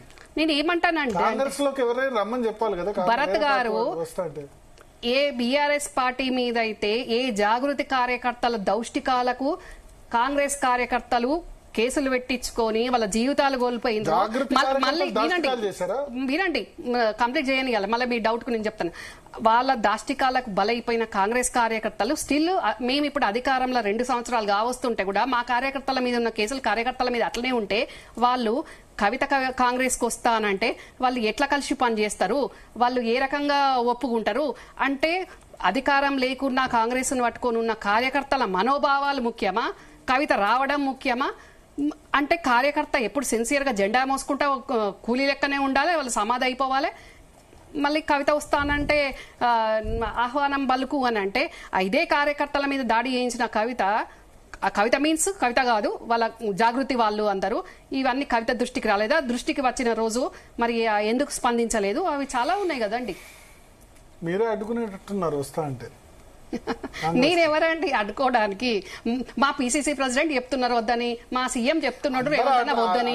అట్లే అంటారు. ఇప్పుడు జాయిన్ అయ్యేంత వరకు అట్లే ఉంటది కదా, ఆమె కూడా వెళ్ళాలని అంటారు. ఇప్పుడు ఏం ఆల్టర్నేటివ్ ఉంది? బీఆర్ఎస్ మళ్ళీ బీఆర్ఎస్ లో పోతుందా? పోవచ్చు. నన్ను అడుగుతారు ఏంటంటే నేను బీఆర్ఎస్ లీడర్, నేను ఎవరైనా బీఆర్ఎస్ లీడర్ ఫ్యామిలీ మెంబర్ గా చెప్తున్నారు. కేసీఆర్ మీ బాబాయ్ మైండ్ సెట్ తెలిసిన వ్యక్తి. 6 నెలలు ఉంటుంది కోపం, 6 నెలల తర్వాత పిలవరా? ఎందుకు పిలుస్తారండి? 6 నెలల తర్వాత వాళ్ళ అందరికి ఎంతకాలం ఉంటుంది కూతురు మీద కోపం? 6 నెలలు, సంవత్సరం, అంతే కదా. శాశ్వతంగా ఏమి ఉండదు కదా. శాశ్వతంగా ఏముండదు కదా. కోపం అంటే ఆల్రెడీ ఆయన కోపంలో ఉన్నప్పుడే కొన్ని రోజులు సైలెంట్ ఉండు, పరిస్థితులు సర్దుమనిగేంత వరకు అంటే నేను ఎక్కడ వెనకబడిపోతాను అన్న దాంట్లో కవిత ఈ రకంగా ఎందుకు జరిగిందో మాట్లాడుతున్నప్పటి నుంచి జరిగేదంతా కూడా మనం చూస్తూనే ఉన్నాం. ఇంక ఇప్పుడు మళ్ళీ నిజామాబాద్ కాకుండా ఎక్కడ కాకుండా జాగృతి ఆఫీసులో కాకుండా నేను చింతమడకకు వెళ్తా అని చింతమడకకు వెళ్ళింది, బతుకమ్మ ఆడుకుంది. ఆడబిడ్డ కాబట్టి వెళ్ళి ఆడుకోవడంలో అలా తప్పు పట్టాల్సింది ఏం లేదు. కాకపోతే అక్కడ కుటుంబాలని విడదీసిండ్రు చేసిండ్రు అంటే మరి ఫస్ట్ నన్ను చేసింది కదా మీ అమ్మ, నాకు అన్యాయం చేసింది కదా, నన్ను విడదీయలేదా, నన్ను దూరం చేయలేదా, నన్ను ఇబ్బంది పెట్టలేదా? ఇప్పుడు మిమ్మల్ని ఇబ్బంది పెట్టి మిమ్మల్ని దూరం చేశారంటున్నారు. ఇప్పుడు హరీష్ రావుని టార్గెట్ చేస్తూ వస్తున్నారు కవిత. ఇప్పుడు శోభమ్మ కూడా హరీష్ రావుకి మొదటి నుంచి వ్యతిరేకం మీరు ఇప్పుడు మెన్షన్ చేశారు. సో నేను మెన్షన్ చేయడం అని ప్రతిసారి నా మీద నెట్టకండి. మీరు కావాలంటే అంటే నేను కవిత అయితే డైరెక్ట్ మీడియా ముందు చెప్పారు. కవిత చెప్పింది, మళ్ళీ నేను మెన్షన్ చేసిన కవిత చెప్పింది కదా. అది కాదు, శోభమ్మ గురి ఏమన్నారు అప్పటి నుంచి అనేది ఇప్పుడు మీరు చెప్తారే కదా తెలిసింది. శోభమ్మ గురించి అంటున్నాను, కవిత గురించి. అదేనండి, ఇప్పుడు మేము అడిగితే వస్తుందో రాదో విజువల్, మీరు అడిగితే టీవీ9 వాళ్ళు ఇస్తారు కదా, నేను ఇయర్ చెప్తాను కదా విజువల్. అయితే ఇప్పుడు ఏంటి, ఇప్పుడు కేటీఆర్ మాత్రం హరీష్ కి సపోర్ట్ గానే ఉన్నారు కదా, అది కేటీఆర్ అడగాల. అంటే ఆడ పార్టీ కష్టకాలంలో ఉంది కాబట్టి వాళ్ళిద్దరు అండర్స్టాండింగ్ ఉన్నట్టున్నారు. మనం తప్పు పట్టాల్సింది ఏం లేదు. పార్టీ కష్టకాలంలో ఉన్నప్పుడు భరత్ గారు, పార్టీ కష్టకాలంలో ఉన్నప్పుడు ఆడ కవిత అయినా కేటీఆర్ అయినా హరీష్ రావు అయినా ఎవరైనా కేసీఆర్ దగ్గరనే ఉండాలి. కేసీఆర్ తోటే కష్టంలో ఉన్నప్పుడు ఆయనతోటే పనిచేయాలి. కేసీఆర్ లేకుంటే వీళ్ళందరికీ అధికారం ఎక్కడిది, వీళ్ళకు దిక్కు దివానా ఎక్కడిది? మీ ఓటు ఎవరికి, హరీష్ రావుకా కవితకా? నా ఓటు ఎవరికి లేదండి, ఎవరికి లేదు. ఇద్దరు చాయిస్ ఎవరికి లేదన్నా ఎవరికే ఓటు ఎందుకు వేస్తాను? నేను ఇద్దరికి ఒకటే చెప్తున్నాను, అధికారంలో ఉండి ఒక రకంగా, అధికారంగా లేనప్పుడు ఒక రకంగా మాట్లాడకండి. అప్పుడు చేయలేనిది ఇప్పుడు అపోజిషన్ విపక్షంలో ఉండి అవి కనీసం ఫుల్ఫిల్ చేయండి. అప్పుడు అలాయి బలాయి అనుకొని అప్పుడు అందరు మంచిగానే అన్ని రకాలుగా ఇన్వాల్వ్ అయ్యి అన్ని పదవులు ఆస్తులు అన్ని సంపాదించుకొని మళ్ళీ ఇప్పుడు ఈ రకంగా ప్రజలను మభ్యపెట్టే విధంగా మాట్లాడడం కరెక్ట్ కాదనేది నేను చెప్పేది. అది అక్కడ నేను ఎవరిని సపోర్ట్ చెయ్య, ఎవరిని. కానీ ఎందుకు మీకు ఎంత కోపం వస్తుంది? ఒక్కసారి నాకెందుకు కోపం వస్తుందండి? నాకేం కోపం భరత్ గారు, నాకేం కోపం లేదు. నేను ఒకటే పాయింట్ కి ఇక్కడ మాట్లాడుతున్నా. నేను కష్టంలో ఉన్నా, నన్ను తల్లిని పిల్లని కుటుంబాన్ని వాపిండ్రు అంటే నీ తల్లి నన్ను వాపలేదా అని అడుగుతున్నా. నాన్న బతికి లేకుంటే బతికున్న బాబాయిని నాకు దూరం చేయలేదా?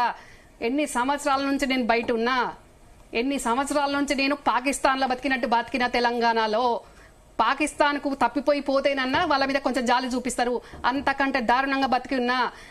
నేను మీకు లాస్ట్ టైం కూడా విజువల్ చూపించిన, మళ్ళీ కూడా విజువల్ చూపిస్తా. ఈవెన్ నా కొడుకును కూడా చంపించడానికి కుట్రలు చేసిండ్రు, నన్ను దూరం చేసిండ్రు బాబాయికి, నన్ను కష్టపెట్టిండ్రు. నా కొడుకు ఏం తప్పు చేసిండ్రు? నా కొడుకును ఎందుకు చంపించాలని కుట్రలు చేసిండ్రు? ఎవరు చంపించాలనుకున్నారు? శకుని సంతోష్ అండి. ఆ చిన్న పిల్లోడు ఏం చేసిండంటే ఎన్హెచ్ఐలు ఉన్నాడు, పార్టీ పరంగా పని చేసుకుంటున్నాడు, చంపే కుట్రలేందంటే.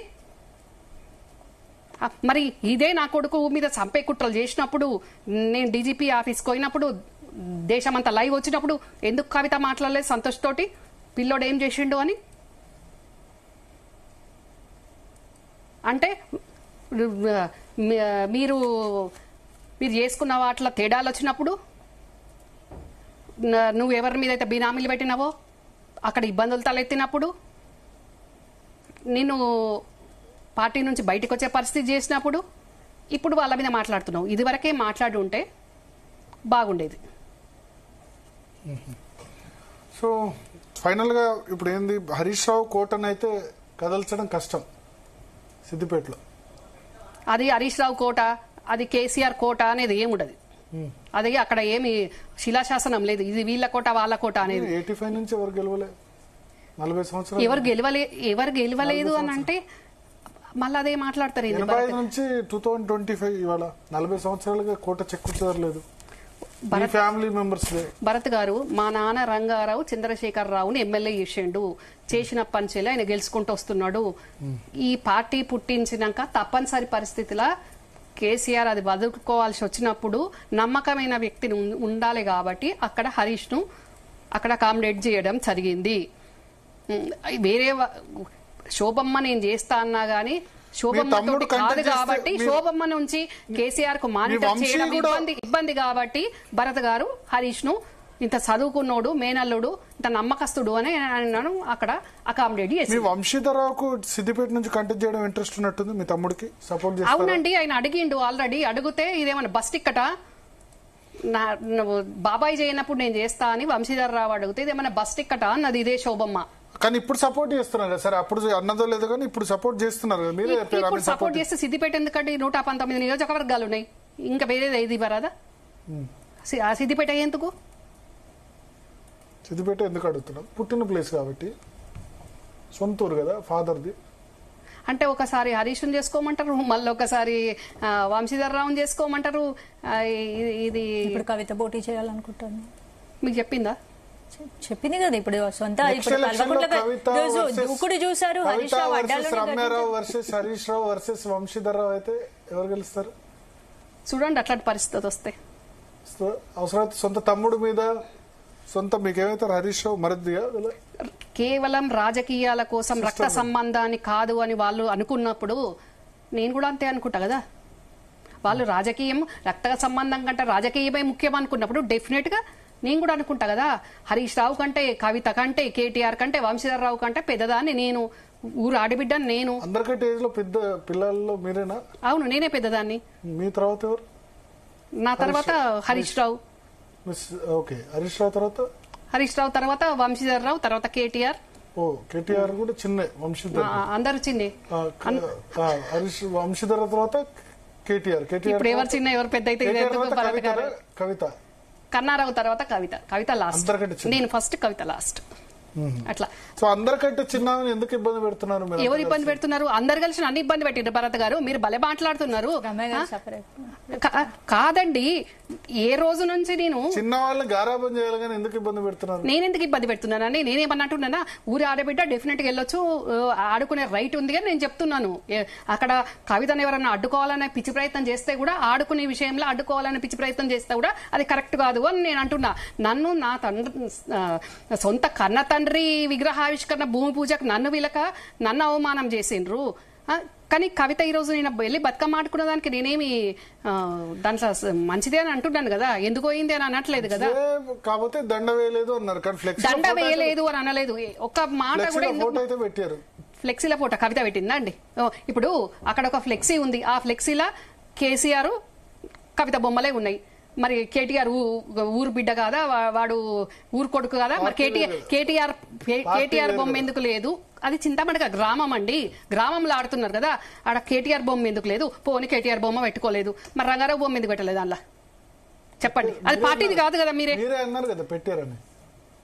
మీరు వినరేంది భరత్ గారు? పెట్టారన్నారు కదా, చిన్నగా పెట్టారు. వేరే ఊర్లో వేసిన ఫ్లెక్సీలలో, రౌండ్ ఫ్లెక్సీల్లో బొట్టు బిల్లంతా రంగారావుది పెట్టి వేరే వాళ్ళని పెద్దగా పెట్టుకున్నారు. ఎక్కడైతే కవిత బతుకమ్మ ఆడి దగ్గర స్టేజ్ ఉందో ఆ స్టేజ్ మీద కేసీఆర్ది కవితదే ఉంది, వాళ్ళిద్దరివే ఉన్నవి. నేను అనేది అది చెప్తున్నాను. మరి దాంట్లో ఎందుకు పెట్టలేదు? ఎందుకు పెద్ద నాన్న గురించి మాట్లాడడానికి నీకు నోరు ఎందుకు వస్తలేదు? పెద్ద నాన్న వద్దు కానీ పెద్ద నాన్న పిల్లల్ని వాడుకుంటావా నువ్వు? అక్కడికి వెళ్ళిన వాళ్ళు ఎవరి మనుషులు, ఎవరి రౌడీ షీటర్లు, ఎవరిని భయభ్రాంతులు చేసినారు? నిన్న ఆ సిద్ధపడక టూరు, ఆ ట్రిప్పు, దానివల్ల ఎన్ని ఇబ్బందులు వచ్చినాయి, అవి బయటికి రాకుండా ఎట్లా మేనేజ్ చేస్తున్నారు? ఎందుకు ఏమి సంకేతం చూపించబోతున్నారు?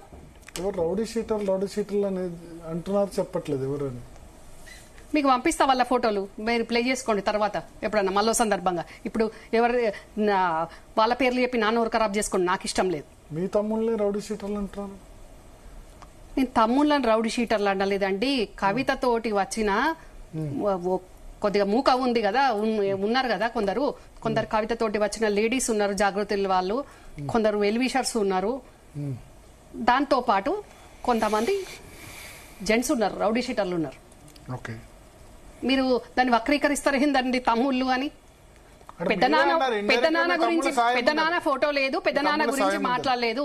కానీ మళ్ళీ పెద్దనాన్న కొడుకులో మాత్రం మళ్ళీ ఇన్వాల్వ్ చేసి వెనకాలుంచి మళ్ళీ ఇదంతా ముందుకొచ్చి నడిపించడం ఎందుకు అంటున్నా. వాళ్ళు కూడా వెనకాలలో ఎందుకు ఉండాలి? బరాబర్గా చెల్లనే కాబట్టి దమ్ముగా ముందుకొచ్చి నడిపి. మీరు ఇప్పుడు 2028 ఎలక్షన్స్ లో రమ్యారావు గారు సిద్దిపేట నుంచి కంటెస్ట్ చేస్తారని అనుకోవచ్చా? అప్పటి పరిస్థితులను బట్టి ఉంటుంది. పార్టీ ఎక్కడి నుంచి గెలుస్తారా టికెట్స్ అక్కడి అక్కడ? నుంచి పోటీ? అంటే ఎందుకంత TRS మీకు ఎందుకంత అనుమానం ఉంది? టీఆర్ఎస్ కంచుకో మీకు ఆ అనుమానం ఎందుకుంది? తెలంగాణ రాష్ట్ర సమితి మీ అవసరమైతే మీరు ఓ పోల్ పెట్టుండ్రు ఎవరు గెలుస్తారు అనేది. ఎవరికి అభిమానం ఉంది ప్రజలది అంటే అనేది?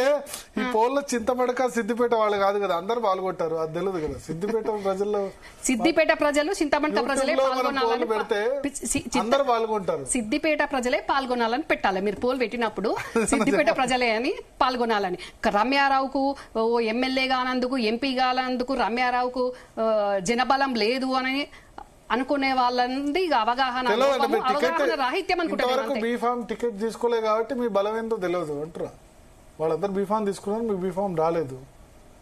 రమ్యారావు గతంలో కూడా బీఫామ్లు ఇప్పించింది. ఉద్యమ సమయంలో అయిన వాళ్ళు మంత్రులు అయినరు, మంత్రులు అయిన వాళ్ళని కూడా మెడలు పెట్టి బయటికి పోయిన వాళ్ళు ఉన్నారు.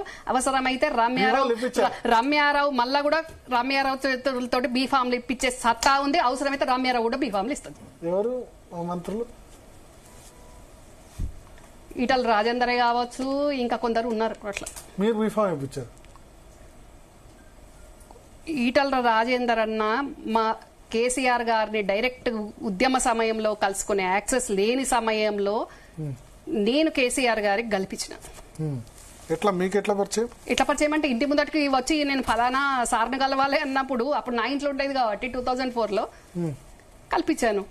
మీ ఇంట్లో కేసీఆర్ ఉన్నారా? 2004 ఎలక్షన్ నా ఇంట్లో నుండండి కేసీఆర్ గారు. కావాలంటే మీరు ఇప్పుడు ఒక్క నిమిషం భరత్ గారు, మీకు క్లారిటీ కావాలి నేను చెప్పేది నమ్మకుంటే ఇప్పుడు కేకే మహేందర్ రెడ్డి గారిని మీరు లైవ్ లకు తీసుకోండి. లేదు, మీరు చెప్పేది నేను నమ్ముతున్నా, మాకు తెలియక అడుగుతున్నా. ఆయనకి ఇల్లు లేకుండా 2002-2004 మధ్య కరీంనగర్ లో కేసీఆర్ గారికి ఇల్లు ఎందుకు ఉంటుంది భరత్ గారు? ఇంట్లో ఉంటుంది. నా ఇంట్లో ఉన్నారు ఆయన కరీంనగర్ లో. నా ఇంట్లో 2004 ఎలక్షన్లు ఉన్నారు. మా husband party founder, state vice president, media incharge, KCR గారి చీఫ్ ఎలక్షన్ ఏజెంట్. టోటల్ కరీంనగర్లో పార్టీని నడిపింది మేము. జెండా కరీంనగర్లో మా ఇంటి మీద కానీ పార్టీ ఆఫీస్ మీద కానీ సొంత పైసలతో పెట్టి నడిపింది మేము. అప్పుడు అంతా మా ఇంట్లోకి నడిచింది. 2006 బై ఎలక్షన్ చెప్పనియండి. 2006 బై ఎలక్షన్ కూడా నా ఇంట్లోకి వెళ్ళాలి కేసీఆర్ గారు. నా ఇంట్లోకి వెళ్ళి లేకుంటే హరీష్ వాళ్ళ పేరెంట్స్ ఉండేది కరీంనగర్ లో.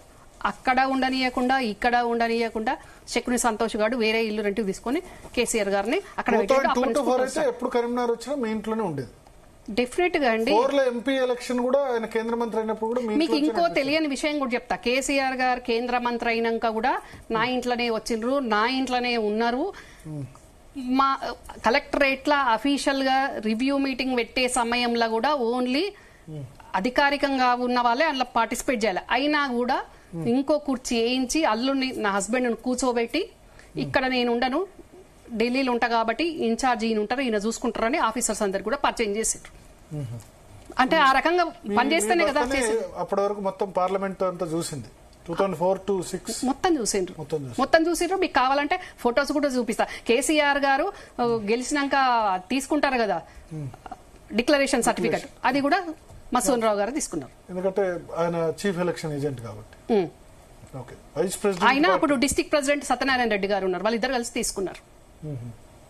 అట్లా సో మంత్రులు చేశారు, గతంలోనే బీఫామ్లు ఇచ్చారు, మంత్రులు కూడా చేశారు, మళ్ళీ ఇప్పుడు కూడా ఫ్యూచర్ లో కూడా చేస్తారు. అంతేనా? బొంతు రామ్మోహన్ ఎవరండి? నా ఇంటికి వచ్చి కూర్చున్నాడు కదా.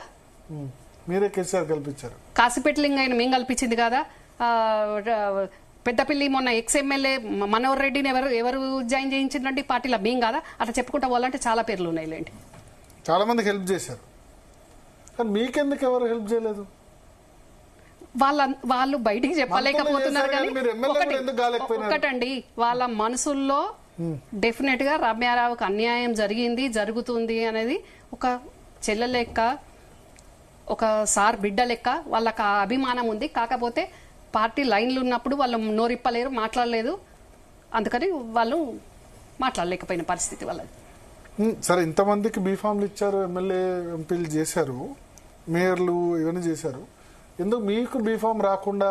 ఈనండి మున్సిపల్ ఎలక్షన్స్ కరీంనగర్ లో అయితే కూడా ఇప్పుడు కార్పొరేషన్ అయింది, అంతకుముందు మున్సిపాలిటీ ఉండే కాబట్టి కార్పొరేషన్ టిక్కెట్లు కూడా కార్పొరేటర్లు కూడా మా ఇంటి నుంచే మేమే ఇచ్చినాం.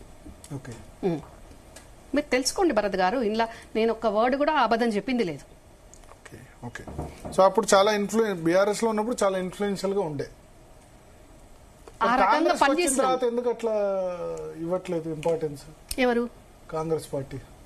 కాంగ్రెస్ పార్టీ ఎందుకు ఇంపార్టెంట్? 10 సంవత్సరాలు ఆపోజిషన్ లో ఉన్నారు. సొంత బాబాయ్ అధికారంలో ఉన్నా సరే, ముఖ్యమంత్రిగా ఉన్నా సరే, పార్టీని పట్టుకుని ఉన్నందుకు మరి మీకేం జరిగింది? ఒక్కసారి బీఫామ్ ఇవ్వలేదు, ఒకసారి ఎమ్మెల్యే టికెట్ ఇవ్వలేదు, ఒకసారి ఎంపీ టికెట్ ఇవ్వలేదు. అధికారంలోకి వచ్చి 2 సంవత్సరాలు అవుతుంది. నాకు అప్పుడు ఎమ్మెల్యే రాకుండా కూడా కుట్రలు చేసిండ్రు. నామినేట్ పదవి ఇప్పుడు వస్తుంది డెఫినెట్ గా. రేవంత్ అన్న ఇస్తా అని మాట ఇచ్చిండు, డెఫినెట్ గా ఇస్తాడు, వస్తుంది. 2 సంవత్సరాలు అయింది. 2 సంవత్సరాలు అయిందంటే ఇప్పుడు రేపొద్దున ఏమన్నా ఎలక్షన్స్ ఉన్నాయా అండి? ఇంకా 3 సంవత్సరాలు ఉంది కదా. అంటే బీఫామ్ ఇవ్వలేదు, నామినేటెడ్ పదవి కూడా ఇవ్వలేదు. బీఫామ్ అప్పుడు రేవంత్ అన్న ఫస్ట్ టర్మ్ ఆయన కాదు కదా, ఆయన కదా మొన్న అండి, మొన్న 2018 కాదు కదా, మొన్న ఇవ్వలేదు అని అంటారు. మొన్న పిలుచుకొని చెప్పిండు నాకు ఇప్పుడు ఇచ్చే పరిస్థితి లేదు, 2 పార్టీలు బీసీలకు ఇచ్చినప్పుడు నేను కూడా బీసీకి నాది కూడా నడవట్లేదు, సీనియర్స్ ఉన్నారు, హైకమాండ్ ఉంది అని ఆయన పిలుచుకొని మాట్లాడి చెప్పిండు. నామినేటెడ్ ఎందుకు ఇవ్వలేదు మరి? ఇస్తా అన్నాడు కదా. ఎందుకు ఇవ్వలేదు అని అంటే ఇస్తా అన్నాడు కదా అండి. ఇప్పుడు అందరికి ఇచ్చి నన్ను ఒకదాన్ని ఏం ఖాళీగా ఉంచలేదు కదా. Okay okay. So all the best. చూద్దాం రమ్యారావు గారికి దేనికి ఆల్ ది బెస్ట్ అంటున్నారు? అంటే మీకు రాబోయే పదవి ఖచ్చితంగా వస్తుంది అన్నారు కదా, దానికి ఆల్ ది బెస్ట్ చెప్తున్నాం. అట్లా thank you so much. All the best. వాళ్ళు 2028 లో సిద్దిపేట నుంచి కూడా పోటీ చేసే ఆలోచన ఉందంటారు కదా, దానికి కూడా నేను అనలేదు ఆలోచన ఉన్నదని, నేను అనలేదు. నాకు కూడా అక్కడ హక్కు ఉంటది ఆడబిడ్డగా. మీరు అడిగిన దానికి మీకు పోటీ చేసే దమ్ము మీకుంది, అక్కడ ప్రజాబలం ఉంది, అన్ని రకాలుగా సపోర్ట్ డెఫినెట్ ఉంది. తెలంగాణ వ్యాప్తంగా ఉంది, దేశ విదేశాల్లో కూడా నన్ను సపోర్ట్ చేసే వాళ్ళు ఉన్నారు. స్పందన గారు ఎమ్మెల్యే ఎంపీ గానంత మాత్రాన మేనేజ్మెంట్ కోటాలా, నేను మెరిట్ స్టూడెంట్ అండి, వాళ్ళు మేనేజ్మెంట్ కోటాలో వచ్చిన వాళ్ళు. నాకు వాళ్ళకి చాలా తేడా ఉంది. నాలాగా 11 సంవత్సరాలు అపోజిషన్ వాళ్ళు పనిచేస్తారు. ఎట్లా అంటారు? కేసీఆర్ కోటా ఏది ఉంటే నేను పార్టీకి పోయిన రోజే నన్ను వర్కింగ్ ప్రెసిడెంట్ ఇంకేదో కూడా చేయాల్సింది ఉండే. మెరిట్ మీదనే కదా ఇచ్చేది. నా మెరిట్ మీద ఏ చిన్న పదవి వచ్చినా నాకు అది చాలా పెద్ద పదవి అన్నట్టే. వీళ్ళలాగా కుటుంబ పార్టీ అడ్డదారిలో నేను మళ్ళా ఓడిపోయి మళ్ళా ఇది అయ్యి నేను తెచ్చుకోలేదు కదా. అట్లా తెచ్చుకొని ఉంటే ఎప్పుడో ఎక్కడన్నా ఉండు, ఆ అవసరం కూడా నాకు లేదు. అట్లాంటిది నాకు ఇష్టం కూడా ఉండదు. నేను అనేది కూడా అది, కుటుంబంలో ఒక పెద్ద ఆయన ఉన్నాక అందరికి పదవులు ఎందుకని కూడా నేను అది కూడా అంటాను. సో థ్యాంక్ యూ రమ్యారావు గారు, all the best for your future. So మొత్తానికి స్పందన కవిత చింతమడకలో నిన్న ఏదైతే బతుకమ్మ గురించి వెళ్ళిందో అదైతే సంచలనంగా మారింది. సవాల్ విసిరారు, అక్కడి నుంచి పోటీ చేస్తా అని ఇండైరెక్ట్ గా ఇండికేషన్ ఇచ్చారు. రమ్యారావు గారు అవసరమైతే పార్టీ ఆదేశిస్తే తాను కూడా అక్కడ పోటీ చేస్తా అంటారు. సో ఏం జరుగుతుందో చూద్దాం. ఒకటి మాత్రం, అది కేసీఆర్ కుటుంబ కంచుకోట. 1985 నుంచి ఇంతవరకు అక్కడ ఓటు మెరుగలే. హరీష్ రావు ఆ కంచుకోటను మరింత దుర్భేద్యంగా మలుచుకున్నారు. కేసీఆర్ కుటుంబం అనకండి, కల్వకుంట్ల కుటుంబం అనండి. రంగారావు ఉన్నాడు ఫస్ట్, మీకు కనబడని రంగారావు.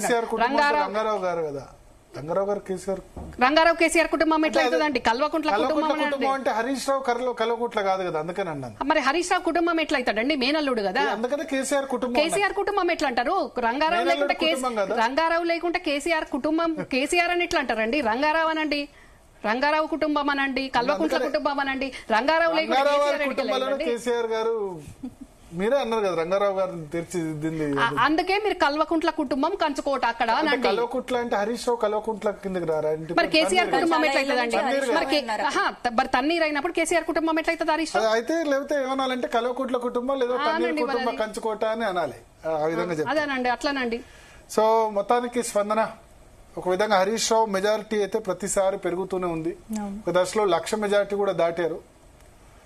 మొన్న ఇంత బీఆర్ఎస్ డిఫికల్టీ ఉన్న టైంలో కూడా 80,000కు పైగా ఓట్ల మెజార్టీతో ఆయన గెలుపొందారు. సో కవిత జస్ట్ ఛాలెంజ్ చేసేందుకన్నారా, నిజంగా అక్కడి నుంచి కంటెస్ట్ చేస్తారా లేదా అన్నది రాబోయే రోజుల్లో తెలుస్తుంది. రైట్, ఇక నెక్స్ట్ టాపిక్ డిస్కస్ చేసే ముందు డిఎన్ఏలో షార్ట్ బ్రేక్. Stay tune.